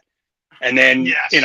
it was just such a big thing. And Lucy, who we would see quite a bit, when I'd moved, like, I think I lost that tape before. I can't blame the ex-wife on that one. But this one, I always loved it. I was upset that I no longer owned it. And I got in contact with Lucy, and he was selling the represses, and he was very, I don't know if you can see it, but he was very kind enough. Oh, take it out of the fucking packet, Lee, you Yeah, dipshit. come on. We don't have to see the glare. Jesus. Can you Yeah. see he signed it? Oh, he look at did that. sign it. Yeah, Yeah, he's like, Lee, super thanks cool. for fingering my butt. That's what it says. Oh, never mind. Very cool. Yeah, and this is my favorite Armored Angel, but I ended up, he goes, listen, what else are you looking for? And I'm like, dude, Wings of Death, Communion, I'm pretty much down for all of it. What have you got? And he's like, I've got it all. I've even got like an original Wings of Death. So he sent me everything, even the actual album they put out. I don't think they released the one album, which was, neither here nor there, but the demos and the EPs, and I got the original Wings of Death. But this one was a fucking ball terror. Like, it just had groove, and I would probably say that Armored Angel, the vocal delivery, I've like that's the one thing that sticks with me with metal, and that's my next pick. But the vocal styles aren't like normal vocal styles where, like, in death metal, where it was just barked. Like, there was no real syncopation to it. It was just like bang, bang, bang, bang. That was delivered in fucking 4 syllables or whatever it was, and just throwing down for 8 bars and then chorus and then back to the horseshit. But it wasn't until like Deicide really kicked off, where he started, like, he was doing that vocal delivery where he was following the tempo of that riff, like he was bouncing through the beat. And this band, in my opinion, was the first ones who really fucking like had song structure, like vocal structures or vocal phrasings that were fucking sweet as shit. So this one sticks with me, man. Stigmata, Okay. Armored Angel. If you don't fucking have it, then I don't know what you're Armored doing. Angel. They do kick Good ass. pick. I'm not Yeah. super as familiar with them as you guys are, but I've heard them. They're good. It's a good Oh, band. dude, it just you can Google it now or YouTube it, but that just the first 2 minutes of this fucking album, you'll go searching for the rest of it. It's fucking unbelievable. Fuck yeah. Fuck yeah. Fuck God, yeah. I love it. Fuck yeah. All Fuck right, yeah. tell your friends. Hey, go tell your friends. Tell your friends about Armored Angel and tell them to come on over here and watch what we're doing. We got some fucking fun shit going on. Miss A, do you want to go next, or do you guys have Paul? Do you have anything you want to say about Armored whatever the fuck? I just said they kick ass. No, honestly, I was looking at Lee and then I saw someone pop up backstage and I got a boner and then I fucking lost track of what I was saying. And my edibles are fully kicked in. I took 300 milligrams. That's like 300, not 30, 300. That's so we're on, 3 midget-sized gummies. We're officially on one tonight. So I did get direction. But anybody want to talk about? You have anything on Paul? You know the band more than I do.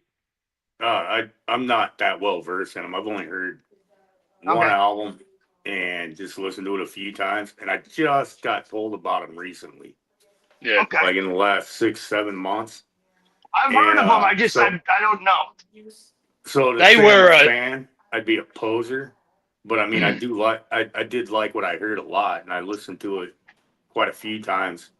But it was on YouTube, so it's like But they were old school death without sounding like old school death. Well, you know what I mean? Like they were. Didn't they have more than one album, and like they weren't like death metal on the other ones? Yeah, I think. Look, the actual album that came out, which I thought was the only one, to tell you the truth, because I lost track after fucking. I think Communion was the last one that I got. But they went to. They got the Killing Joke guy, one of the guys from Killing Joke, to release it, and it was different. It was different, but they used to hold festivals. Like this band was so big, they had a yearly festival in Canberra, and it would be called Metal for the Brain. Any band that was worth their salt would play this thing, and it was all for charity, for some guy who fucking, I don't know, brain cancer or something. But they would put it on every fucking year, and it was, it was a big deal to go to it, so. Lee, I used to follow a guy from Australia. Paul used to follow him too. He used to do all the dime guitar videos and shit. And for some reason, his channel went away. But he was mentioning a lot. Do you remember that guy? I can't remember the name of his channel right now. He had all those dime guitars. But that guy Lamb Chopper or whatever. He was really cool. But what his whole thing on a couple of them is, like Lee was saying, it was great when bands came to Australia. Because you had to have, it's like right now I watch this comedy guy. He's from Australia. He can't even fucking sell out an Australia show because he was only known here. He's not known there. The thing is, people in these countries need exposure. You know what I mean? So Australia, big country, all that. Like, all I'm saying is it's almost like they're begging for it. The audience is there. The audience is built in. They just need the bands to show the fuck up, right? Yeah, you know what I mean. And shows get sold out there because we're not. I don't know about right, and that's what he was saying. He had driven from some small. I don't know where he was from, Lee. I'm not trying to interrupt, but he was from somewhere far from Sydney. Yeah, right? And this is where the main venue was. And he was like, "Me and like 30 dudes are going because, and that's the support's there. The band's just gotta be willing to go there." I want to bring someone on with us. I was gonna say I'm gonna add him to the stage, and then you go, and then I'll go. Yeah, me or let's. I'll go next, and then we'll let our guest go. Yeah, exactly. Okay, sounds good. Let's bring on our another guest we got here. We've got a special guest. This guy was doing some fun shit today. Boop, boop. Oh, let's see. Hey. One delay, two delay. There, Francisco. Welcome. Hey, got jamming out all badass. What an honor it is to be on the same show as the Corrosion of Conformity skull. That's pretty fucking sick. The COC skull. Dude, he's been getting him on camera all night long. What a fucking... Way to point it out. Tell me Necron was coming on. Fred gave him an ETD hat and a green mic and a new background. Sorry to disappoint. Yeah, sorry to disappoint. But Necron's yeah, cool I like mean it's that. cool. I've actually met some of the guys from COC, but I never actually met the Skull, so that's pretty fucking sick. Hey, check it out. Look, we hired him special for you tonight, Fran. We didn't know you were coming, but we had him backstage just in case. We knew. No, I you know, appreciate you it. might. I appreciate it, man. We don't want anyone to miss out on the No, that's opportunity cool, to man. meet. That's Welcome to the show, dude. You guys doing cool. Hey, first of all, good show this morning. I was able to watch the first half hour. I had to go coach today. That was fucking awesome, Thanks, though, dude. It's Appreciate you always fucking fun doing that talking stuff. to old German guys. They're always hilarious. Totally. Yeah, Well, they're fucking hilarious. Since Just we don't have mention you on, the war. I want to thank you, Francisco, for doing what you did with Fraser yesterday, going to Sound Exchange, because I did make contact with Kirk today. The Rappin' nice. Rodney Yeah, that's cool. and the ETDCC will be here by next fucking Friday. I got the Rappin' Rodney vinyl, Nice. and I got the ETD CD. Nice. Kirk, so he hooked it Well, up. you know what It'll be else? here. Yeah, what's up? Well, you know what else? You're also. I'm here to say that I shipped off again for the second time your tapes that you won 3 fucking months ago. That the Something post like office. that. Yeah, it was post dated May 21st is when I sent that shit to you. And I'm telling you, it was in the cluster block out front. And my mailman's a dick, man. Yeah, he knows yeah, me like, too. really, dude. You don't know who that's for? Come on, man. I'm the only bearded guy for 6 blocks. I know. You know? I know. He could have asked, "Hey, is this for you?" Nah, fuck. But anyway, so I did ship it off yesterday, and I added your unit, your fucking condo number or whatever you said it was. So it should be there. Should be there this week. So you're gonna have a hell of a mail week. The mailbox of killer shit's gonna come out of a trunk this week, and I might be holding the mailman hostage in the background, duct taped to the wall. Yeah, dude. Yeah, dude. No, yeah. So that's cool. That I know Kurt. I mean, obviously they prefer people to walk in the store, but it's cool. I knew he'd be cool enough to ship because he shipped stuff off before. But yeah, that Rappin' Rodney's a must for sure. I can't wait to get that, dude. Like, I can't wait for the ETD CD, but I can't wait for that Rappin' You're Rodney. the last. That was like the last one available, like in the U.S. anywhere. I swear to you. Oh, when you said that, I had to have it. You know what I mean? I got it on vinyl. I don't have it on my fucking CD. And you know, now you can ride again, around in the truck. That's right. Hey, baby, you're gonna get an F-150 Metal Minute now. That's right. That's right. So thank you for resending that shit too. That shit was. He sent me the picture, you guys. Like when you guys win stuff off the wheel, he sends the shit to you. I've got stuff from Francisco before. We've sent each other shit, so it's not. But the fucking USPS fucked us on this one. And it was a mystery for a while, so I really appreciate you getting that. I'm glad they got it to you. So thank you, Francisco. You fucking rule, dude. Yeah. I'm like, I couldn't even remember what I won. I mean, I can tell you now, it was a King Diamond, the Dark Sides tape, and it was a Terrorizer World Downfall tape. So those were 2 pretty good fucking winnings. 2 wins and then Dark Sides from He won the Dark Sides, yeah. Oh man, that's the first King Diamond I ever owned. Yeah, same here. There you go. It had that laugh on the end of it. Remember that fucking laugh? The next time we do one of these, that might be featured. Those. Yo, Shrek. But yeah, anyway, hey, I'm just here to, Yeah, okay, I'm here my to turn. fucking hang out. I don't know. We're doing, that doesn't have to be your top 5, but like 5 influential albums from your youth, Francisco. You know what I mean? And you don't have to. I can think of something. I'm going to go next real quick, think of something, and then I'll go, and then I think we'll have Miss A go again, and then we'll just keep going in a fucking circle jerk here until we get to the end. My next one is The Cult. Sonic Temple. Oh, yeah. That was a good album, man. This is a jukebox album for me. Okay? Yeah. Like I think I told you guys going through these. These are sort of like going through the years for me. Very little kid, kind of getting a little older. Now I'm like 10 years old era-ish for this. You wash your beard listening to Firewoman, don't you? Fucking A, I do. You know it, bitch. And then I fucking lube you up listening to Sweet Soul Sister, fella. This was the album that was responsible for the Metallica Black album, right? Do you remember that story? Yeah, no, I've heard This that. was the reason why fucking Metallica got Bob Rock, was because he did the Cult album. Yeah. Now this So, album. Go ahead, Lee. fuck you, Bob Rock, and the Cult. Bob Rock sucks, but I like the Cult. This is another one of those where like it just spoke to me. I got goosebumps listening to this.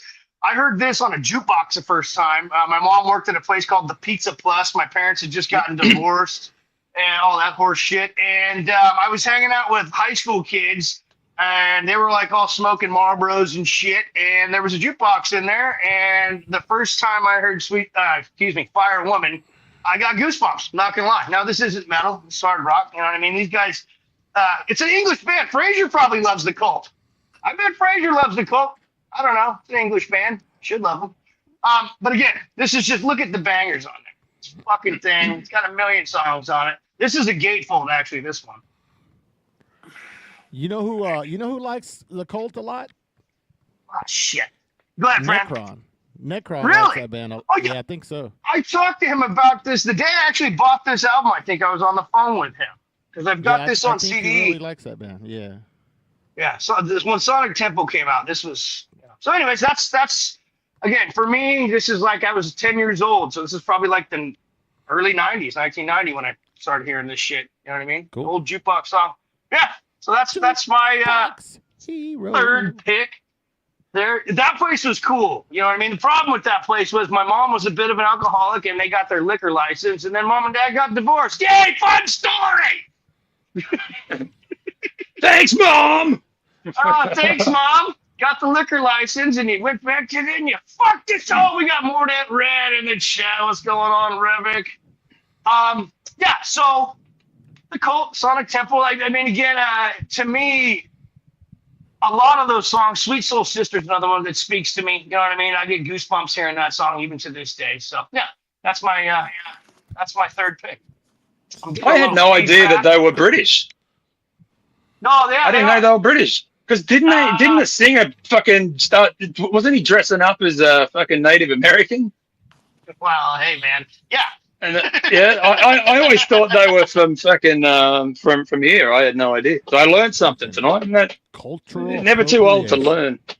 Well, here I did my notes on them. 1984. Where are they at here?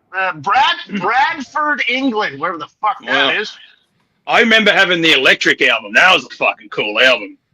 It was like AC/DC, but the Cult had the same fucking riff in it. It was fucking awesome. They're a derivative of the lead vocalist he had a band called Southern Death Cult, and then they just became the Cult. Right? So, yeah. But yeah, I love that shit. I'm not. Hopefully, my stepmom doesn't watch this. And we're not the biggest friends in the world, but we bonded over the Cult. I'll give you that, Jackie. You can have that one. So Miss A, I think it's your turn, or Fran's turn, or Paul, whoever's turn. That was so. Yeah, I can go unless somebody else wants to go. Go right ahead. Yeah, take your turn, Miss A. So, fun fact: this next album I originally had on tape, but that has been lost to time. So I got it on vinyl, and when I got the tape, I thought for the longest time that this, where is it? How do I do it? This little thing right here, I thought it was a teardrop because. Oh, I'm gonna put you on solo. Okay. Go ahead. Let's see, where is it? Oh, it's over here. This thing, because I had the tape, I thought it was a fire teardrop coming from his eye, and it wasn't. Ball sack. Yeah, and it wasn't until I got the vinyl album that I realized he's holding a lit match. But this is. Bungle! Sorry, didn't mean to yell at everybody's ear. Yeah, so this is Mr. Bungle's album, and I got this when I was, I think. It is Marquez. 10. Marquez says that's Zach Amico. I think I got this tape when I was about 10 years old, and I played it until my tape player ate the tape, and then I recently was able to get it on vinyl. So this is a really, really great album, really influential for me personally. I was obsessed with it, and I listened to it until I destroyed it. So Mr. Bungle fucking rules. I don't care who you are. That shit rules. Yep. So that's one of my influential albums right there because I fucking loved this album so much. Played the shit out of it. Love it. Love it. Great pick, Miss A. Great pick. Anybody chat, guys? Fran, Paul, Lee, any thoughts? Anything that Patton does, I'm into. I think I have Yeah. every single thing that he has ever done, including Revik said the same thing, Miss A. He said Oh, Patton yeah. right there. No. Oh, yeah, It was the very first. good. The I have a only thing question. It was I the don't, first album. the Sorry. first album I had a burned copy on tape, like someone dubbed it for me, and so I don't have the original, but I have the tape somewhere of the OU 818 album. But the only Oh, thing shit. I don't have by Patton is the handsome modeling school for boys. That's the only thing I don't have by him. Everything else he's ever done in any way I have. Awesome. Yep. We've got it in Spanish. We've got it in English because he fucking does that. Because we need to buy that really? album fucking twice. Yeah. So Mr. Bungle was. Wait. Okay. Go. Italian, That's right. Yeah. I've Well, got- he's- And we So wait, and but he- instrumental. Like it's fucking crazy. He sings them in that language, though. Yeah. Morden, Right, yeah. Morden, If I remember, I've got yeah. I've got all the tomahawks. I've got Yeah, there you go. King Tom. I've got Yep. fucking I can't. And I've got the bank statements to prove it that we fucking have them because they're expensive as shit. I've got everything he's ever done, soundtracks, everything. Nice. Another great pick, Miss A. Fucking love it. That was the Again, first. That was the first album that I ever heard someone take a shit. Yeah, I got all the Phanimus too. I've got them on vinyl. I have a and question, CD if I may. Morden. Yeah, go ahead. Yeah, what's go your for it. question? Specifically, how did that album influence you? Because it was such a crazy combination of rock and just kind of freelance, chaotic, almost jazz and big band, and it kind of got me into stuff like John Zorn and stuff later down the road. Ooh. But Nice. yeah, I mean, that got me into a lot of really eclectic stuff because it kind of shaped my palette for really weird, off-kilter kind of things. It got me into a lot of noise music. Right around the same time, I got into Einsters and Newbotten in the Half Mensch album, so that was kind of weird like that. Current 93 and Nursed with Wound and just kind of weird stuff, and that was all based off of just listening to this and That's being cool. able to, being able to digest stuff that wasn't so rhythmic, more chaotic. So Right. I kind of credit them with being able to shape my palette a little bit into weirder stuff. They're like a cooler Did Frank that Zappa. ever seep? Yeah. Did that ever seep into your music? Oh, absolutely. I have one album I wrote that is just all chaos music. Like I took a guitar Cool. and I put different coins in between all the strings, and I played the guitar with the coins in between all the strings, and then the drums were a cookie tin and beer bottles filled with different levels of water that I played with chopsticks and stuff. And I did a whole album just with like handmade instruments that were all chaotic and stuff. Awesome. That's cold as fuck. For those of you that don't know, and if I may say, Miss A, can I say what you do for a living in a way without giving it away? She's a music teacher, so she may know music better than the other four of us on the screen right now. She may know music theory. You know what I mean? I don't know how far Francisco's musical knowledge goes, but I don't know theory. But yeah, just saying, Miss A has as much musical experience, way more than I do, as a lot of you folks in the community there musically. Oh yeah, definitely. Cool. I teach several instruments, but like also I teach composition and transposition and all kinds of stuff. So I like to kind of throw weird stuff at my students, and I send them with listening homework every week. So they have to listen to like new bands every week so they can also shape their palette. So I have them listen to all kinds of weird stuff. You got little, 8-year-olds coming in just exposed to The Cure for the first time, or just listening to John Zorn for the first time and stuff. So One of them was on Hexea, right? yeah, I have one guitar student that is obsessed with Hexea at the moment. and he also just discovered The Cure, so he wants to play death metal and The Cure. That's that's his. He's from Haiti. Oh, I want him to He's combine the cutest that. kid. He's the Yeah. cutest kid. I want to hear that combination of that. I want him to mash that together, and I would love to hear that. Oh, And that'd be awesome. I see Andrew Brown's comment about Dead Cross. I have all the Dead Oh, Cross here you go. too. I Yeah, also he have, wrote- like, Lombardo, right? oh yeah, man, and also have the Mondo Cane album where he did all Italian love songs, which is amazing. Yay. Amazing. Amazing. I got that, Lee. I got that. Awesome. Again, okay, great pick, Miss A. Again, wonderful. Paul or whose turn is it? To be Paul or Lee or Joaba? Whoever wants to go next. Friend's got to catch up, man. Give me like I a can second. do this. And I don't have anything in front of me, but I think I see the first one like sitting right there. So give me like 2 seconds. Yeah, I got no one problem. right here. I hope he goes deep. Are Go we waiting deep, on Fran. him, or- I don't know. I think we just sit here in silence. We I'm can. just gonna, I'm gonna put Fran on solo, and I'm gonna go take a leak. And no, I'm just kidding.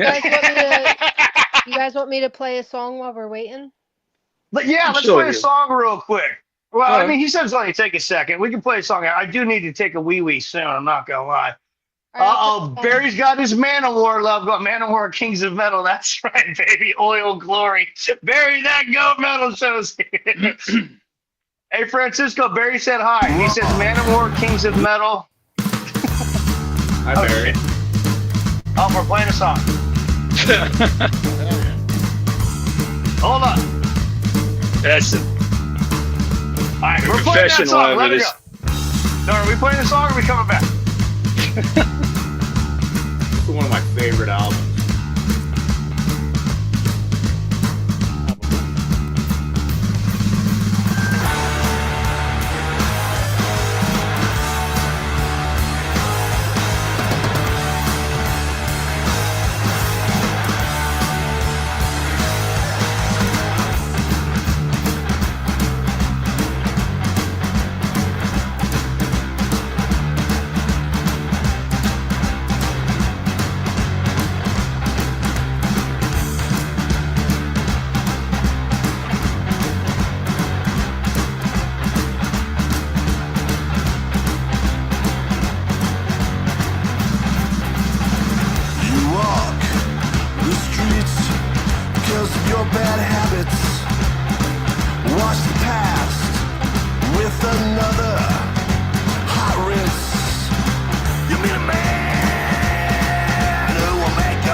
it shines just for you. From the fire into the water, gonna die makes my blood just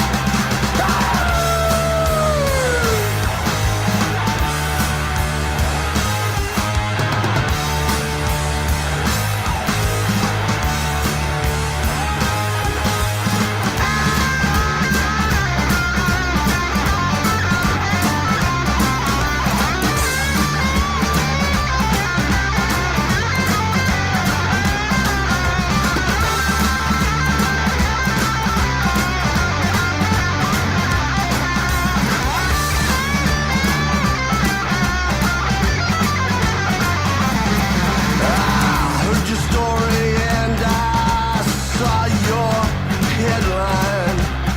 The details put a chill down my spine. You try to call me from a long distance phone. I'm out on the dance floor, baby, standing. I'm standing all alone.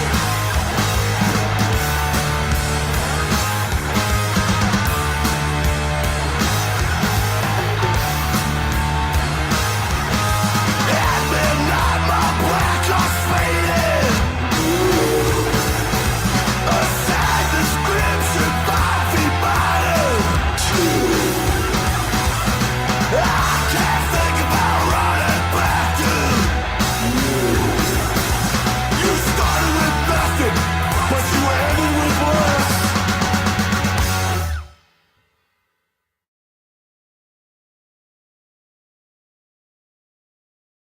Am I back? I'm back. I'm back. Sorry, smoking a joint. I'm back. Thank you for playing that, Miss A. That was my requesty. I haven't even got. That's actually that's gonna be one of my picks, motherfuckers. So we got a little ahead of ourselves there. I love that album. I do. I know you do. I know you do. We had a cut. That's one of my Poison Idea. I fucking love that band. To me, it's. I grew up a little bit. Yeah, your no effects, and I'm a huge Bad Religion guy. Okay, and all that shit. But fucking, when I found Poison Idea, I was like, oh, this is like crazy. It was skate music for me. You know what I'm saying?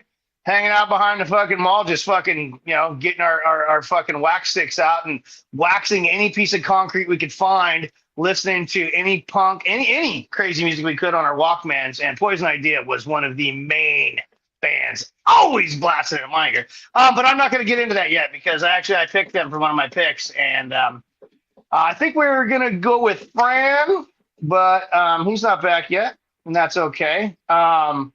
Paul or Lee, did you guys want to go next? I got one, since I understand what the fuck we're doing more now. So like 14, 15-year-old me was sitting there watching fucking Headbangers Ball on a Saturday night back around 90, 91. And I heard this shit called Napalm Death for the first time. Yeah. And it was a video of Stuff for the Children. And I thought, oh my God, this is awesome. I gotta get this. Because, all I knew that was death metal or anything death metal like at the time was Cannibal Corpse, Death, and Deicide. Yep. I hadn't really found any more yet. But then, and thanks to the wheel of stuffs, I won this cassette one day, which was actually the very first Napalm Death CD. Well, I bought it on cassette back then that I ever had. Napalm Death, From Enslavement to Obliteration. Fuck yeah, Paul. When That's I what I'm fucking talking first put that on, and that track evolved as one hit, and I was like, what the fuck is this? Because it just has like this little drum beat. And then, he starts talking, and I'm like, what in the fuck? And then the guitars come in, and he starts hitting this fucking crazy ass vocal. And I'm like, I did not know that this is exactly what the fuck I needed. And Evolved I as didn't know One it. to this day is still one of my favorite fucking songs of all time. And I'm not that's going to the argue song with that you. kicks up. And it's the song that kicks off From Enslavement to Obliteration. It's fucking slow as fuck. But I mean, you're just like, damn, what the fuck was Lee Dorian doing that day when he Dude, recorded that? sometimes slow And is then, just as good. I'll say that. And just to yeah, but go I ahead, mean, Paul. like, just the way he's shrieking and all that, it's like his throat was turned inside out and fell out of his anus with his spleen, his liver, and probably his pituitary gland probably That's- shot out of his fucking nose.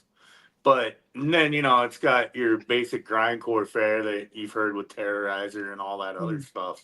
But, with songs like Unchallenged Hate, when I Jared. first heard that, I was like, oh my God, because it's just so brutal and right in my face.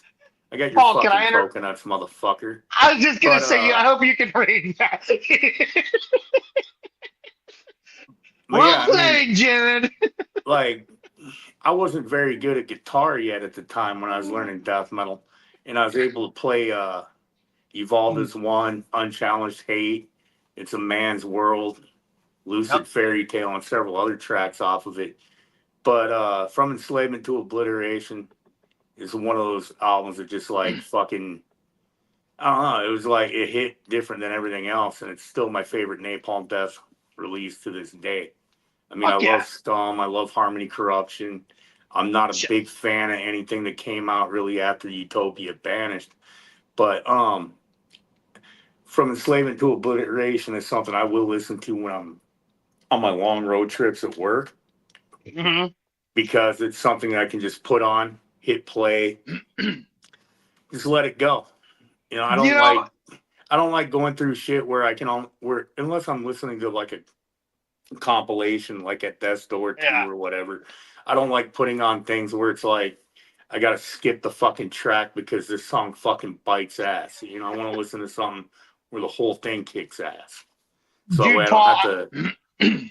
But yeah, I was explaining to someone earlier, like, what Paul does for a living, many of you know, he travels through 5 different fucking states. He might go 6 hours to do a job for 5 minutes, or he might go 6 hours to do a job for fucking 8 hours. The man's in his truck a lot, right? And sometimes I'm a little jealous of the amount of time you get to listen to fucking music and shit. Oh, yeah. But yeah, if you're gonna have a playlist, it's got to be good. Okay, I think Francisco just came back, although he might have just come back off. Oh no, there he is. Yeah, man. I like. yeah, I, remember, I was like, I won the I tape. gotta show something. No, yeah, show But us remember, something. I won baby. this- Sorry about that. Sorry. All From the right. So wheel. No, you're good, you're you good.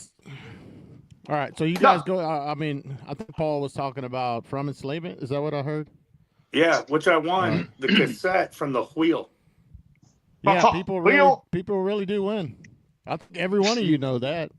Yeah, every I've go. won Hey, that. you know what?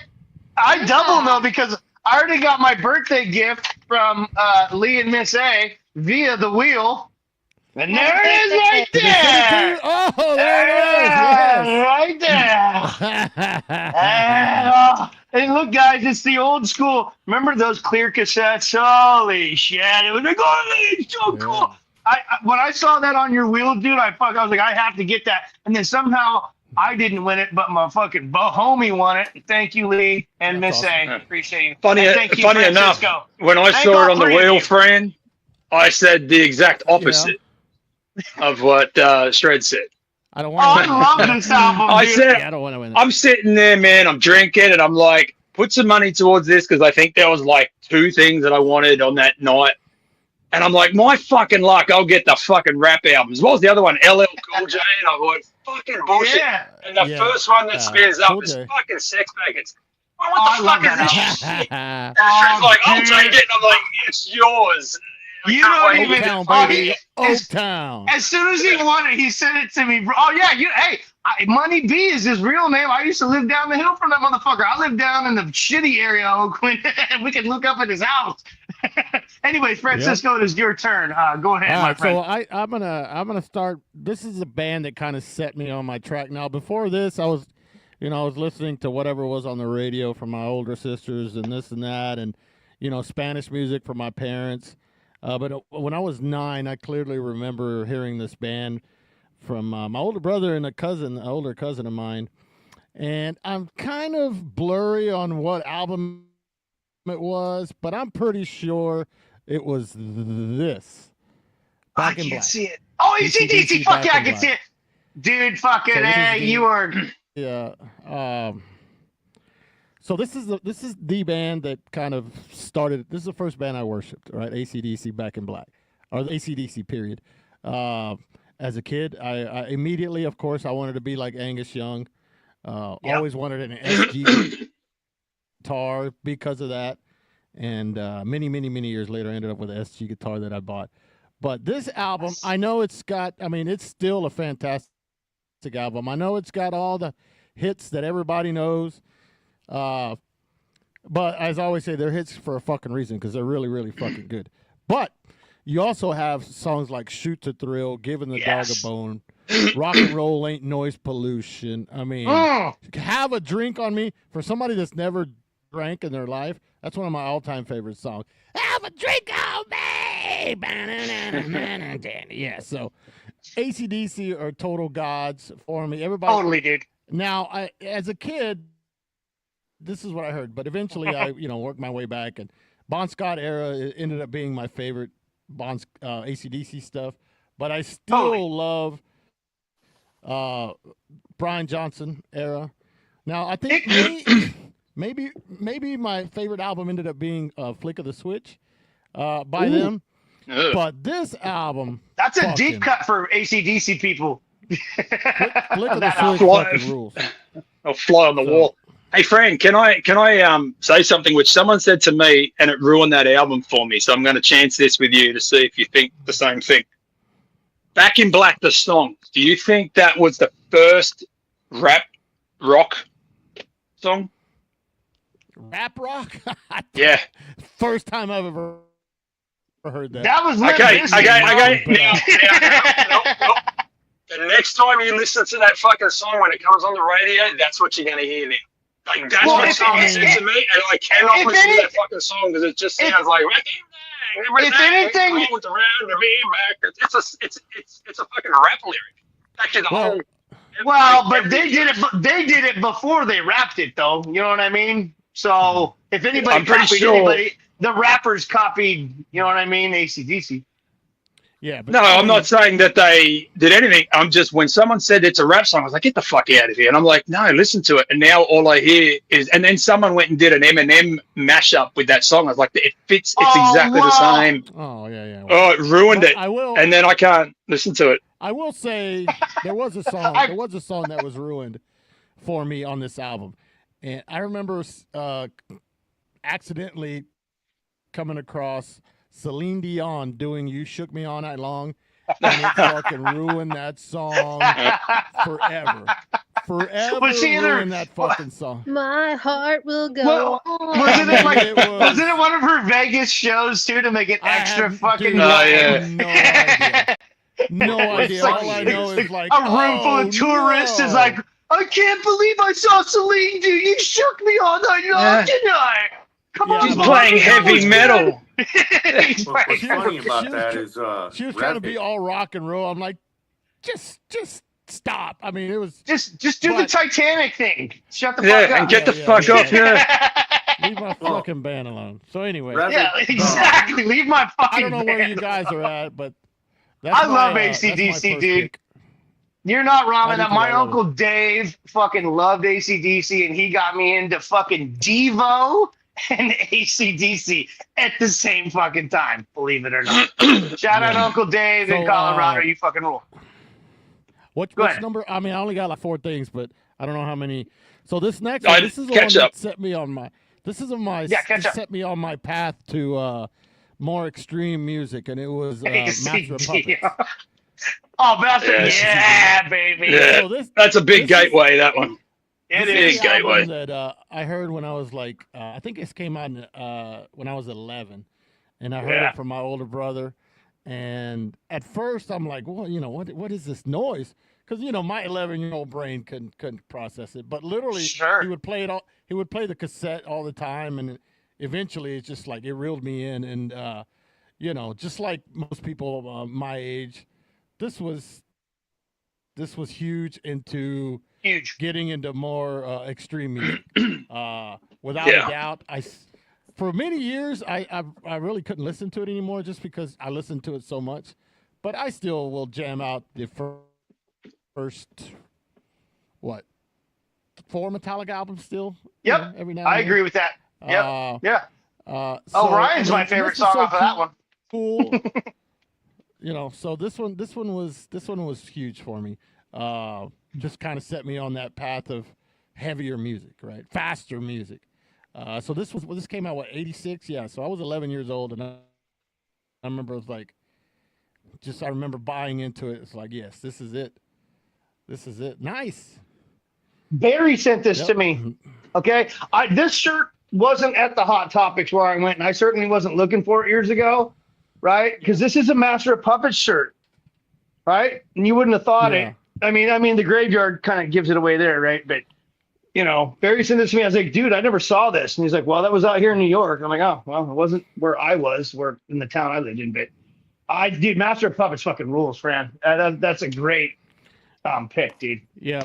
Like I said, and then speaking of extreme music, now this is the album. If you watch my show, to me, this is my all-time favorite extreme underground album. And I remember when I first heard it, nobody had ever heard anything like this before, and many have tried to copy it and never been able to. And it's the first Carcass album, Putrefaction. Everything about this album is perfect to me. Everything is perfect.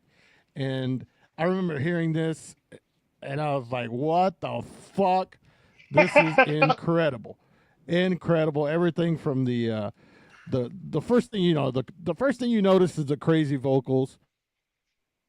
And then, you hear the riffs. Everything was just so extreme. Everything was literally on 11 on this album. Hell yeah. And I still worship this album. Still worship this album, and ETD. This album influenced ETD quite a bit. At least my writing and stuff. So Promenades. Okay, this we were talking with Lee earlier. So Carcass was an ETD, one of the ETD inspirations, anyhow, right? Yeah. Fucking A, dude. Fucking A. Yeah. Fantastic. That album, my all-time favorite extreme underground album. I know that's kind of like, well, but to me, that's it, because it was like one of those moments in time where it was just like, boom, I was just hit with dynamite right in my face. Yeah. And it was, and I turned out like this. So there you go. That album, I worship. Oh, I love how you led into that. I worship that fucking album, and I still do. And, yeah, so I don't know where you guys are at, but that's my number. Well, no, we would read the fucking words, the lyrics, and they would name all the guitar solos. I don't think anyone's ever done that before or since. And just a side note to that, there's Blood Incantation might do that. Oh, fuck Blood Incantation. I love Blood. Yeah, fuck you. When I first heard the lyrics. I got my dad into it recently. The medical terminology and all the pathology stuff, and the cover. I mean, come on. You can't play the Carcass cover, baby. How are you gonna forget something like this? You're not. You're not. And everything was just, to me, it was just fucking just perfect, man. I love it. People always shit. It sounds like shit.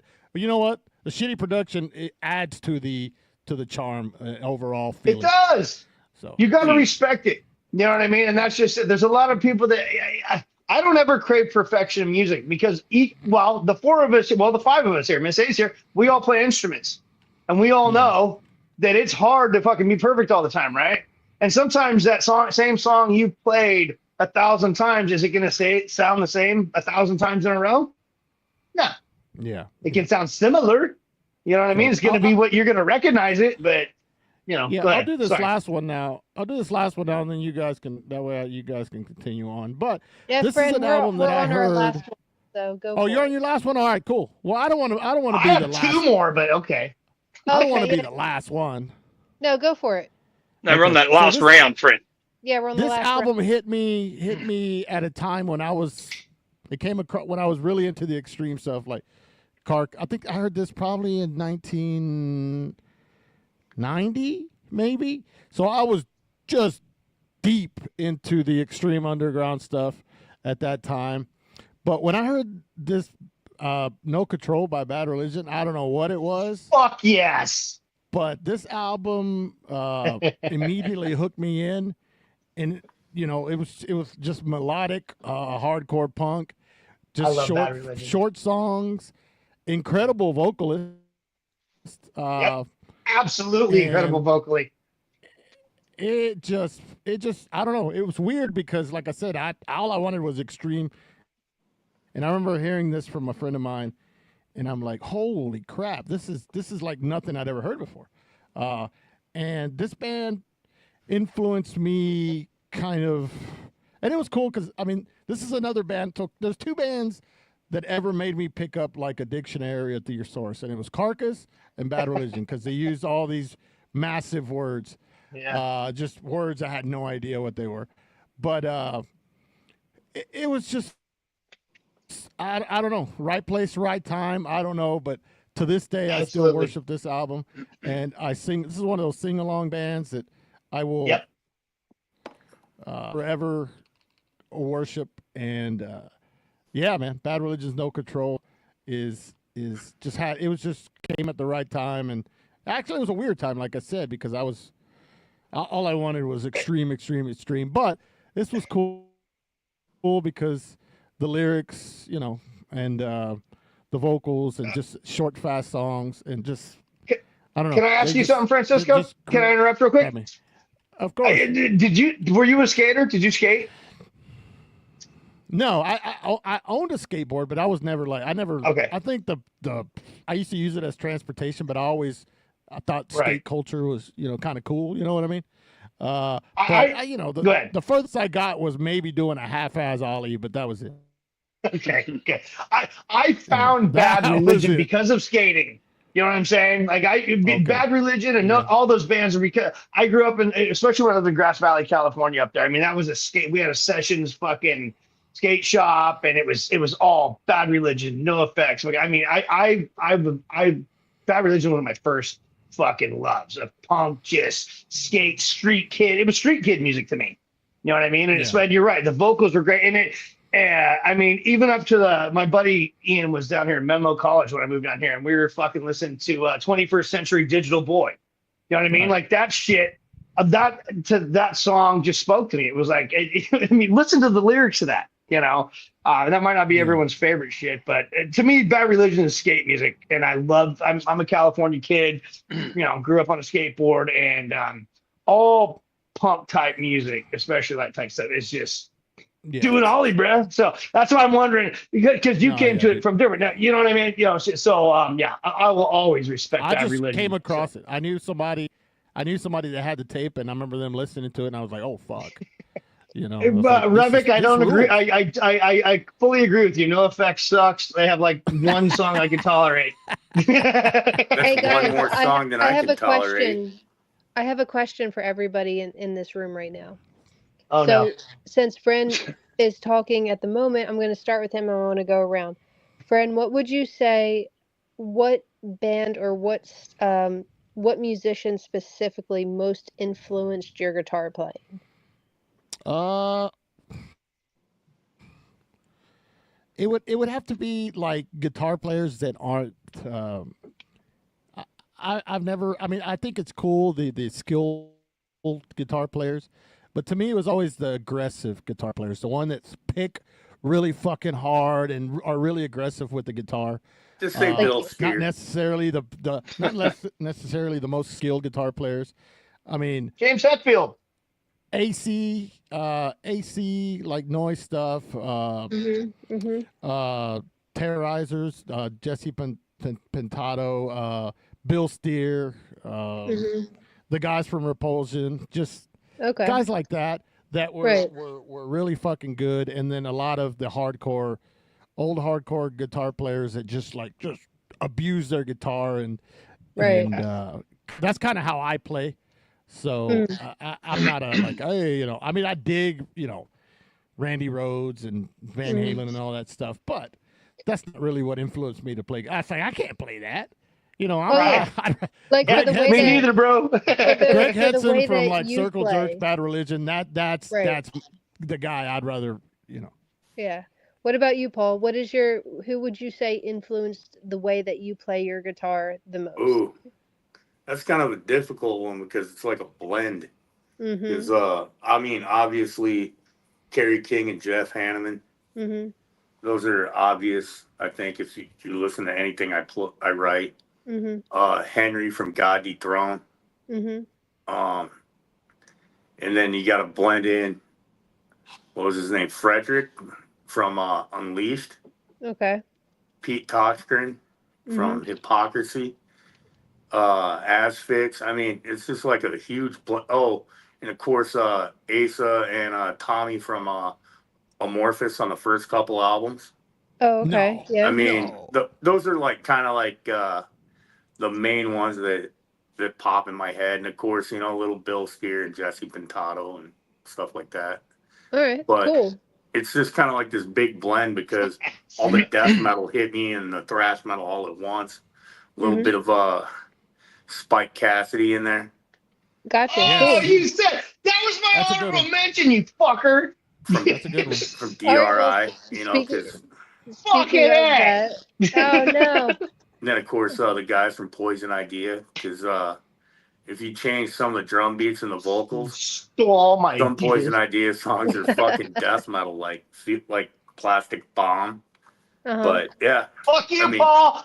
No, mine are all Paul's picks. So that's- Fuck you. that's the off the top of my head. Okay. Well, I could okay, go all cool. year. Yeah, well, I get that. Like, I definitely have a wide influence of people too, so I totally get that. Lee, I know that you play all of your instruments on your album, but your Hear that, first Fraser? your first instrument was drums. So who would you say was your biggest drum influence? Tommy Lee, only because I like the Mhm. fucking showmanship. Mm-hmm. You know, but the thing, like, I always liked, like, Nicky Six was always my all-time favorite because he could pick. I don't know if the fucking guy could play at all. They're saying now he didn't, but he was the only guy that actually used or looked like that bass was also doubled as like a fucking weapon. Like, it was the only guy. Like, not even Gene Simmons had that, but Nicky Six looked like he wanted to fuck something up with it. I think there was more aggression in that man than, I mean, not later on, but I think as far as just oozing fucking cool, I think Nicky Six for that. Tommy Lee just for the flash and the. I mean, he was skilled. He was really good. He had groove. But, yeah, I would say the Motley Boys, but that's probably it, you know. And even DV, when we met DV, he was another guy that looked like he was destined for better things than what he was doing. You know, I like DV more than I like the fucking band he was in. Yeah, no, Yeah, I totally and- get that. Yeah, and I mean, these were guys that they looked fucking cool when they played the instrument. And I don't care if they could play or they couldn't. Lemmy was another one, if everyone probably knows Lemmy, obviously. But he looked awesome. They always looked awesome. So you can look like a shithead and play. I don't think that's cool. Well, Yeah. And he made those look good, didn't he? Fucking Yeah. those Daisy Dukes cut and him way cowboy too. boots. Yeah, yeah, he did it, man. Yeah. Fucking button-up shirt. Well, all right, on to Shred, even though he's sideways. Oh, there we go. I know. I don't know what beautiful. happened. I think I just. Well, my headphones went The off. edibles thread. It's the edibles. I lost all of you guys. And I think it was because I was all mad about Paul picking all my shit. I wasn't mad, actually, but I was like, "Rah!" And then I think I hit a button. Yeah, but we're back. Hey, Shred, so Um, who would you say is your biggest guitar influence? And then show us your last two picks. Well, I showed the DRI, and you guys showed the Poison Idea. I mean, Hetfield is a big fucking down-picking legend, okay? You guys see my videos.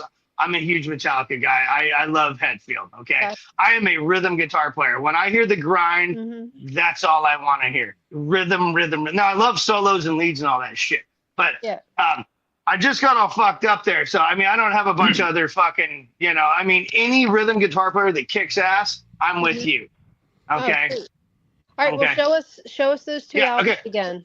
Well, okay, my honorable mention was fucking DRI, okay? So Paul fucking stole that, but it's cool, Paul, because you're my bestie, so it works, okay? 'Cause Spike Cassidy was one of my fucking picks, okay? So we're right there. But yeah, Yeah. I know this isn't like that. Everyone loves this thing. Okay, but That's the first DRI I ever heard. My Is first it? one was Fucking A, dude. Crossover. this one, Four of a Kind was the Yeah. first one I ever heard too. My buddy Mikey Barnes gave me it on cassette, and it blew my mind. Houston, right, Fran? Houston guys, right here originally, and then they actually Yeah, came out here for a little while. Originally, yes. Yeah. I filled out. I sent in the self-addressed stamped envelope back in junior high for the Dirty Rotten Imbeciles. It Yeah. did And I- dirty. Yes, sir. It was like for their fan club. And they actually sent me like a little fucking catalog back so I could order merch and shit. Fuck yeah. Dude, like Give us 13-year-old more of me your money. was so fucking like excited. Yeah. Dude, DRI, if they were that band that when you open up their stuff, they had like 10 T-shirts you could buy, Yeah. like in Yeah. a little mail order. I remember, Yep. I forgot how many DRI shirts I bought, but I remember my favorite one was they made a T-shirt for the song "God Is Broke," and I remember having that. I was like, "This shirt fucking rules!" And yeah, DRI was huge on me as well. But you know, I yeah, it's hadn't good- heard it. DRI rules. I mean, we all know DRI rules. Dirty Rotten Imbeciles, fucking never forget it. I think they're the first band I got into after my cousin sent me down the path of Slayer. Which is crazy because you're kind of going, I mean, you're going thrash into crazy. I don't know. I mean, it's thrash, but it's like, I don't know. DRI to me, Slayer was so thrash, and then DRI to me, oh, sorry, you just saw my next one. I was supposed to hold the DRI one up. But that was also Edibles. skate music. Yeah, it's the, dude, 300. Yeah. Hey, has anybody else in this chat ever taken 300 edibles? Oh my goodness. Bet Alright, you bitches can't. show us your Oh yeah, last sorry. one. Okay, yeah, I gotta Last listen to one. Miss say. She's like, we're fucking the wheels are coming off here. Come on, Once Upon the Cross, motherfuckers. Yeah, that's a good Yeah. fucking album. Okay, when I remember heard when I bought this, that. I'm pretty sure I shit my pants. Right in my Yeah. pants, took a dump, no diaper. I was like, are you serious? This kind of music exists in the world? So, fucking yeah. And this is, I think, Yeah, I got I saw that. I saw that tour, and I remember running out the back of the club when they finished playing. I saw a dude get stabbed at that fucking show, and I'm running out the back because I know that where the bus is. And Glenn Benton comes out, and he was so short, and I was disappointed. But he was like, I was waiting because I got his autograph. He signed the actual poster of that. Steve Asheem, he signed it, and then I was like, well, are the Hoffman guys coming out? And he was like, oh, they have a flu. They won't come out, the big fucking babies. That was his words. He fucking hated him then. It was a great show, but yeah, fucking Deicide in fucking that concert, and it was like Cannibal Corpse right after. It was the fucking best. It was like 95, I think. Fucking amazing. Nice. just know so what you that know, is. this is how your boy rolls right here. When I come to Texas, I don't want anybody to say anything right now, but someone help me out, and I will pay you fucking well. Okay? We already That's what we're spoke about this thread. Apparently, I made this phone call last I night. know, but I'm just saying, when I come All down, right. if I'm not, I'm So- an angry fuck when I don't have these.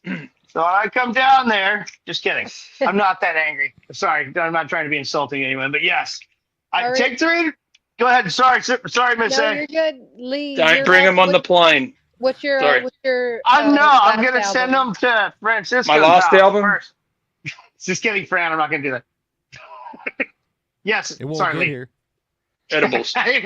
Yeah, my fucking goddamn. Yeah, sorry. Good. I'm interrupting now. Go ahead, Lee. You finished? We're cool. Are you- Yeah, no, Is it no. my turn? Like, we gotta start, and then I'll interrupt you again. No, go All ahead. right, so this is quick because it's look. This is fucking one of these albums that I've never heard anyone say they like. I've never heard anyone say this is their favorite fucking black metal band. But Nagelfar, the fucking one song that everyone needs to be familiar with is the Murder Manifesto. That is the perfect black metal song, and you can fuck the rest of the album off. But that one song has the fucking venom and the spitting fire that black Hold it metal. up. Hold it Oh, up. sorry, I was like, the fucking glare is Fuck. Yeah, who else Wait, is fucked wait. up? Wait, let me try and save the fucking. Oh, so that's the Warhammer. Just let me. Oh wait, I have that Warhammer cassette. That's crazy. Yes, this one. So, Nagelfar Pariah. So, Murder Manifesto. You can watch it. Yeah, they have a video clip for it. Other than that, the fucking shit is forgettable. But it is the. I dare you to. I mean, you can fucking throw all your Dark Thrones and all your fucking underground whatevers, but that back for 2005. The most vicious fucking black metal song to ever exist. You can throw your bands anywhere you want, but that Nice. fucking should have shit retiring after that song. No one's ever written a better song than that. That's why I love you, Lee. God damn. Brent, did you do all of your musics you had? Francisco? This is pretty good. Yeah. I only grabbed like 4 things. Okay, what about you, Paul? One more? Oh, I didn't grab anything other than that tape, but He grabbed his coconuts. Oh, sorry. What? I'm sorry. I interrupted with your coconut thing. Go ahead. I apologize. Bag. I love your Unleashed, coconuts. Where No Life Dwells. I Oh, bought good that album. 1991 when it came out. It had that cool You were like- silver cover with the fucking Reaper on there. Had that fucking badass logo. And when I first put that fucker on, and the little acoustic intro starts, I'm like, what the fuck is this shit? And then the song Dead Forever kicks in. It was Yeah, like getting baby. kicked in the fucking nuts and the face and the liver like simultaneously.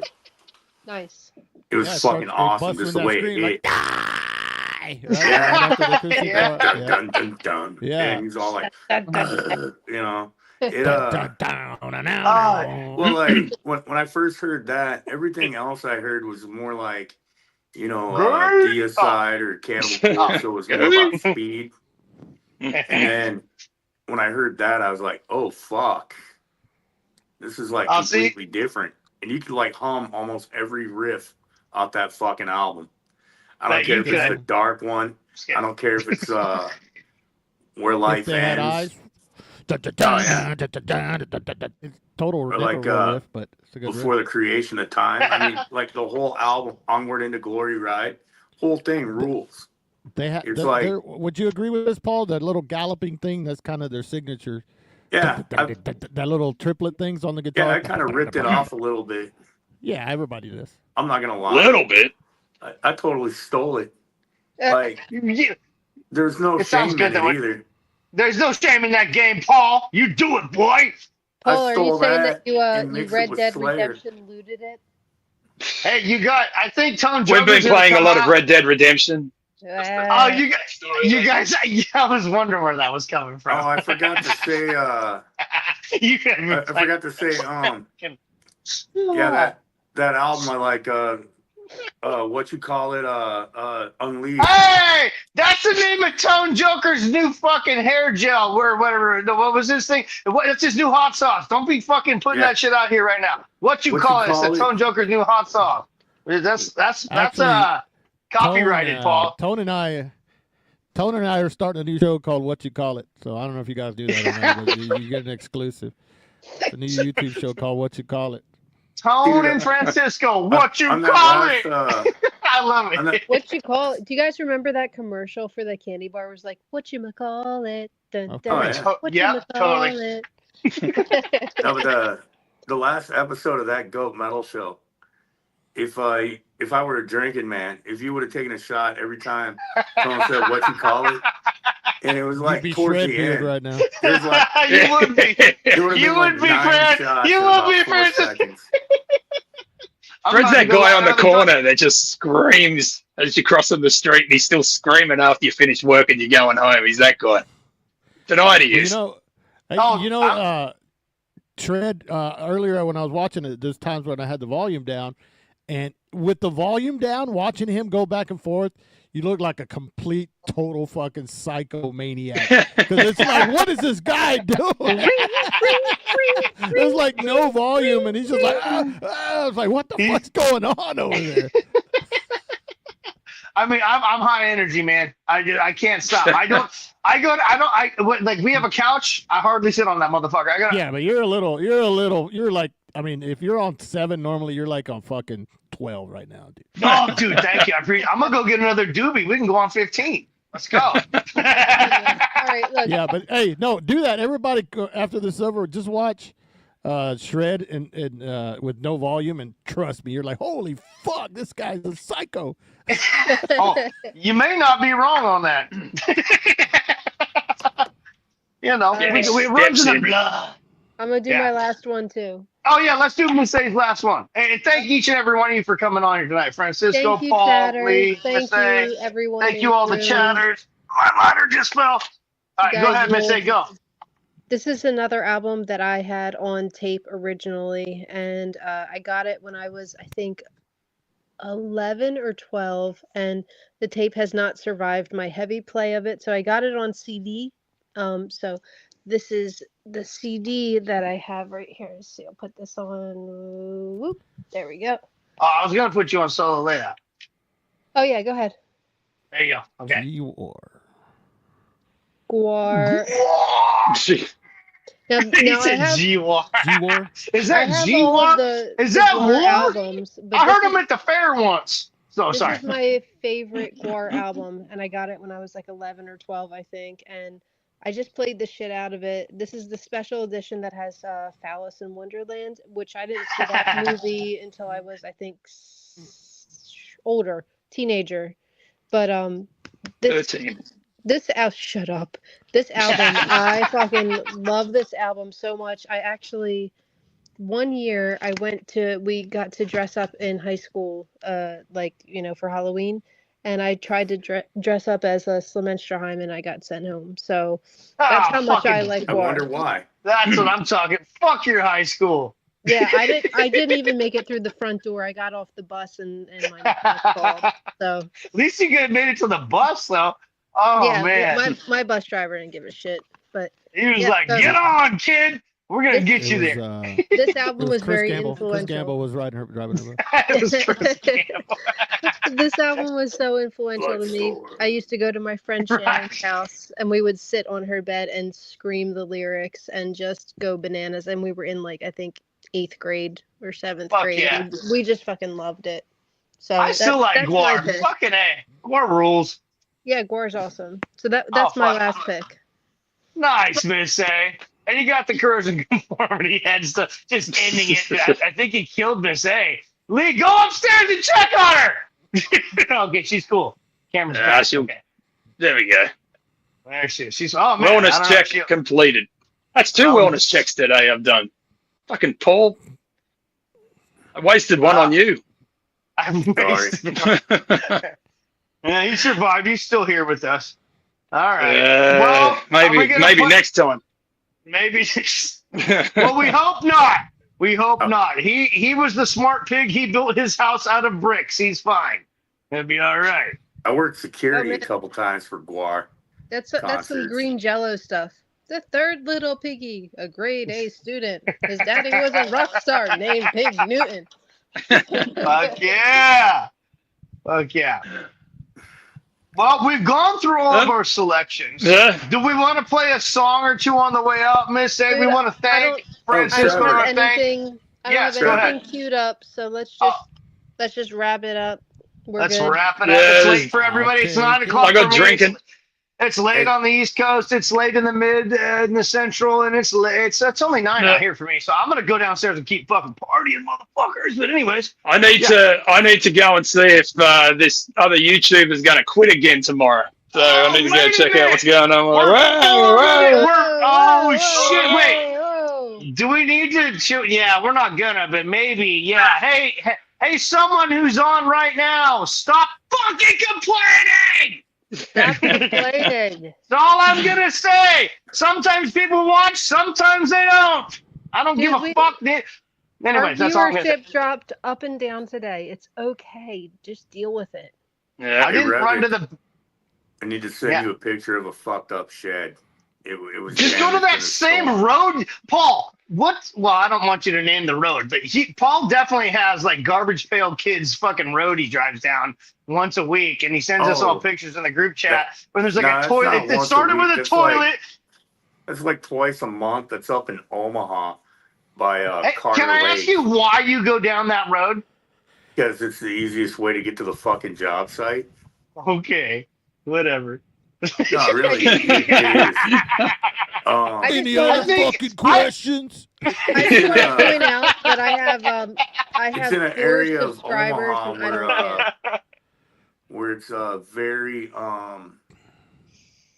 Go ahead, say it. what's the term I'm looking for? I mean, Not busy, Is it no like- traffic. It's a city, so it's not like a full-on ghetto. But Is that where it you meet your drug dealer, Paul? You can say it. No, but it is an area No. where you could score. Yeah, So- with chicks. Hey, Just kidding. And Like I'm with not chicks? talking like Paul- high quality shit either. I'm talking like it's right on the border with Iowa, with like Council Bluffs. Oh, So no. Gross. you're only scoring like drugs manufactured in fuel tanks. Ew, fuck you, Iowa. I don't want any of your cocaine. You can suck a butt.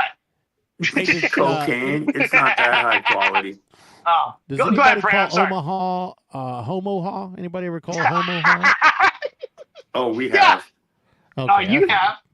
Only I thought when maybe Paul's in town. I thought maybe I thought of something creative, but no. No, sorry. Of course, people call it that. Yeah. Yeah, I mean, what do they call Lincoln then? Dude, I remember I Lincoln, saw a band Lincoln. from Oklahoma they were called the Oklahomos. That was actually, That's hilarious. I would actually actually pretty see good. those guys. Yeah, I'm like, that I'm was with actually that. pretty good. Yeah, Yeah, I respect. Oklahomos. Like, How I about respect the, he went with it. How about Huh? Des Moines, Iowa? You can't grow anything on it. It's a gay landing. It's a landing strip for gay aliens. What is that from? Do you guys know? What? Bill Hicks? No, the Oh, dead the milkmen. Dead milkmen. Oh. Oh, Dead Milkman. Oh, sorry. Yeah, Fuck. Stewart.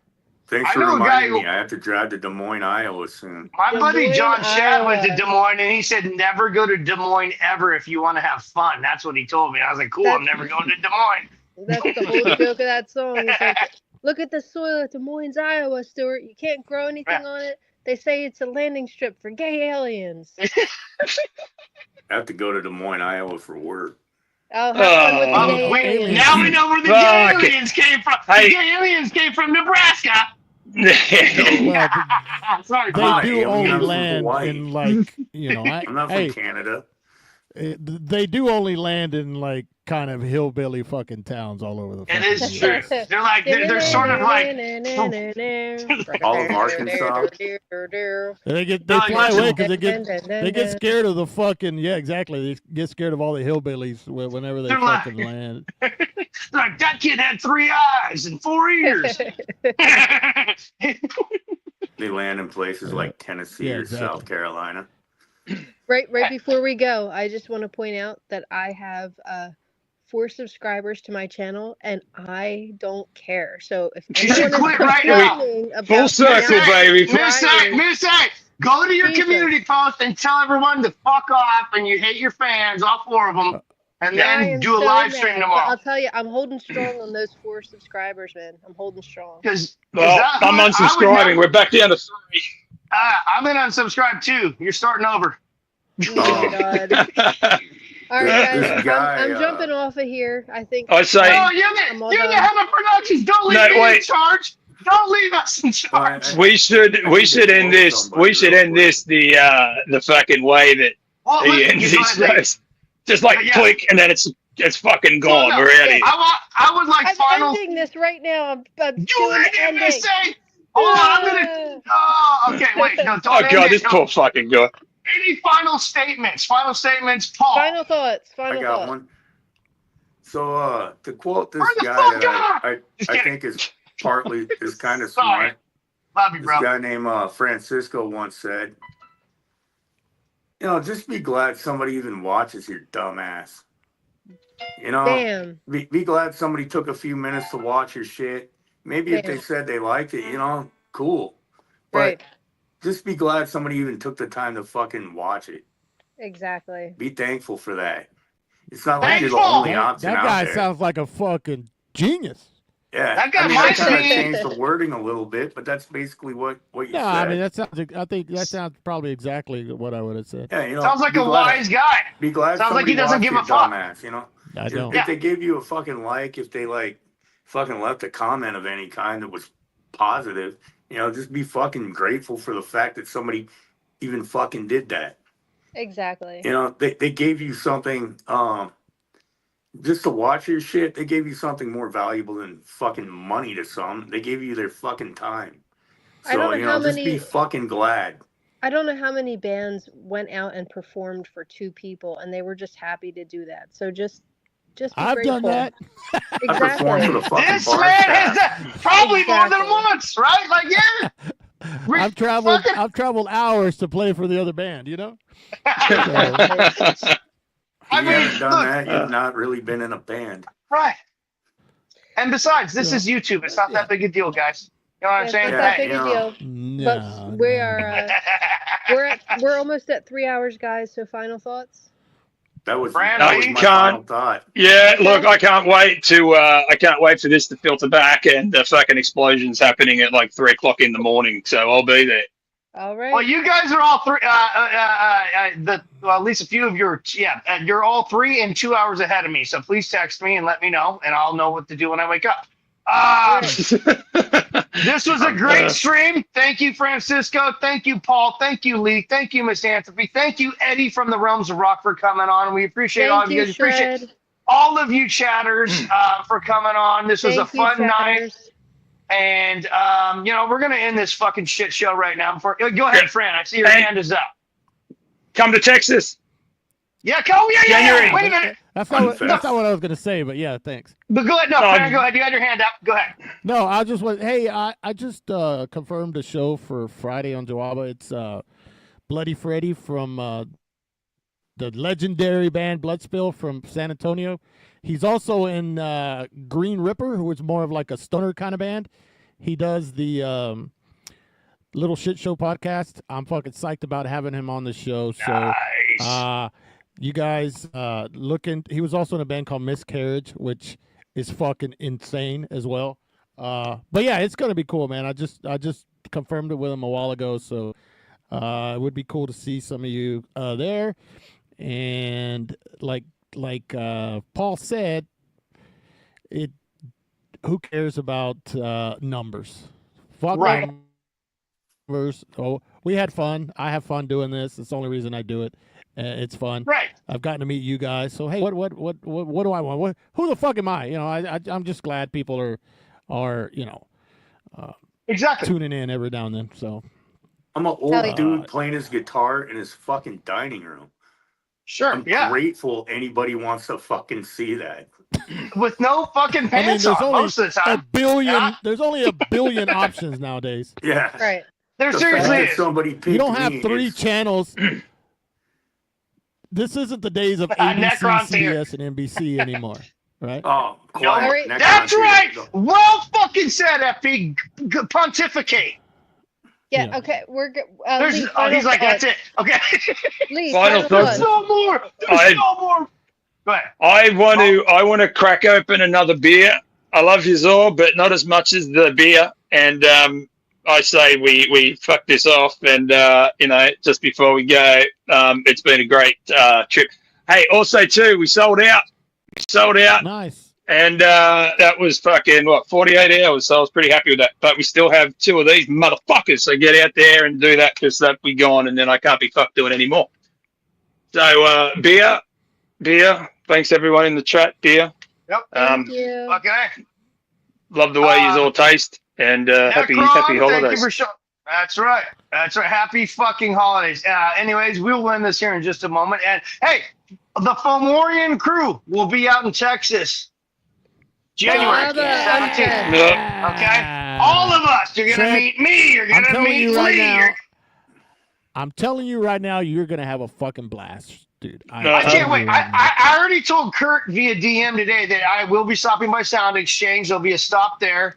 That's a and all of you- pilgrimage. That's a pilgrimage, dude. That ain't a fucking stop. We're gonna be there. What, Thursday through Sunday, right? The FOMOs will all be there Thursday through Sunday. That's So right. all of you Texas people, I cannot wait. Okay, Francisco, I can't wait to meet you in person. I can't wait to meet dude, it's gonna fucking. be fucking awesome, dude. I can't wait to meet fucking Frazier. Oh, and there's a fucking taco festival in the same town that you guys are playing in. So Yeah, we're gonna do that same too. fucking day.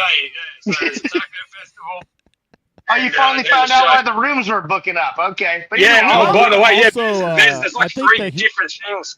So I think it's there's pretty like busy. Houston marathons that weekend too. Yes, I think. the same. Yeah, same weekend. Our rooms are booked. We have a fucking sick pool. We're gonna do Yeah. fucking many cannonballs and all We're kinds doing a of pool cool shit. party. Dude, it's Yeah. gonna be the Fomorian crew, Nevermore, and the guys from Goat Metal Show are Goats? all at the Rich same and hotel. Tone Ooh. Joker. We're Yeah. gonna have a huge. Yeah, we're gonna run out the All convention the center. same hotel. I've already rented a truck that's 50 feet long. It's an F-250, Longhorns in the front. It has like 15 dirt bikes in the back. Well, no, I sent it to Lee and Tone Joker. I seriously, Fran, I sent it to the guys. And we're gonna park a little farther away, and then we're gonna ride dirt bikes in. Because it's not allowed down the street. That's fucking why. It's huge. You should see Lee do a wheelie on a fucking Honda CR250. You ain't seen shit since you seen an Australian going down the street doing a wheelie with that beard in the air. You know what I'm saying? So you haven't lived. The FOMOs will be down there. We're gonna be doing That's right. stunts Yeah. and shit. At Unfest. Shot. We're gonna be catapulting fucking Shred like one of those I'm toss the gonna midgets. fly. Oh, it's gonna I'm be gonna sick. fly at Unfest. No, I'm just kidding. Fucking dwarf tossing. Oh! We're Hey, gonna throw him at one of those okay. Velcro wheels. He sticks to it. It's gonna be Hey, fucking okay, amazing. don't get me started. Don't get me started. We have funding. Anyways, Unfest. We're gonna be there. January I can't fucking 18, wait. baby. God. January Good night, 17th. guys. You're being wild. I know. Good Okay, night. I'm sorry, Miss A. You're right. Edibles. We gotta go. All right. Hey, thank you all again one more time. Appreciate everyone, each and everyone who catch AIDS in Texas. What Red said. I'm gonna plan on not doing that, but you know, I won't touch anything sharp while I'm there. Anyways, Don't be love you left all. alone Thank you for without coming thermal on. penetrator. Yeah. All right. You guys all rule. Thank each and every one of you on the panel for coming on, and thank you all in the chat for showing up. We're gonna end this shit. I'm gonna hit the Bye, fucking end screen guys. button. Thank you, Miss A, for running everything in the background. You fucking rule. Go support Joaba. Go support ETD. Go support Kai. Go support Lee Warhammer over this Bandcamp he just sold out. Hail Cobra. And everyone else in the chat here. We fucking appreciate you all. Okay, fucking it. You guys rule.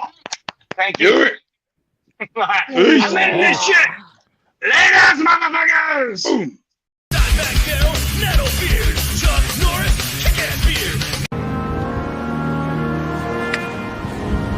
Where's Becky? She's taking a shit. I'm gonna kick his ass, and then I'm gonna kick your ass. You're not gonna touch and then me. I'm gonna kick it like rock death. Oh, baby, beer.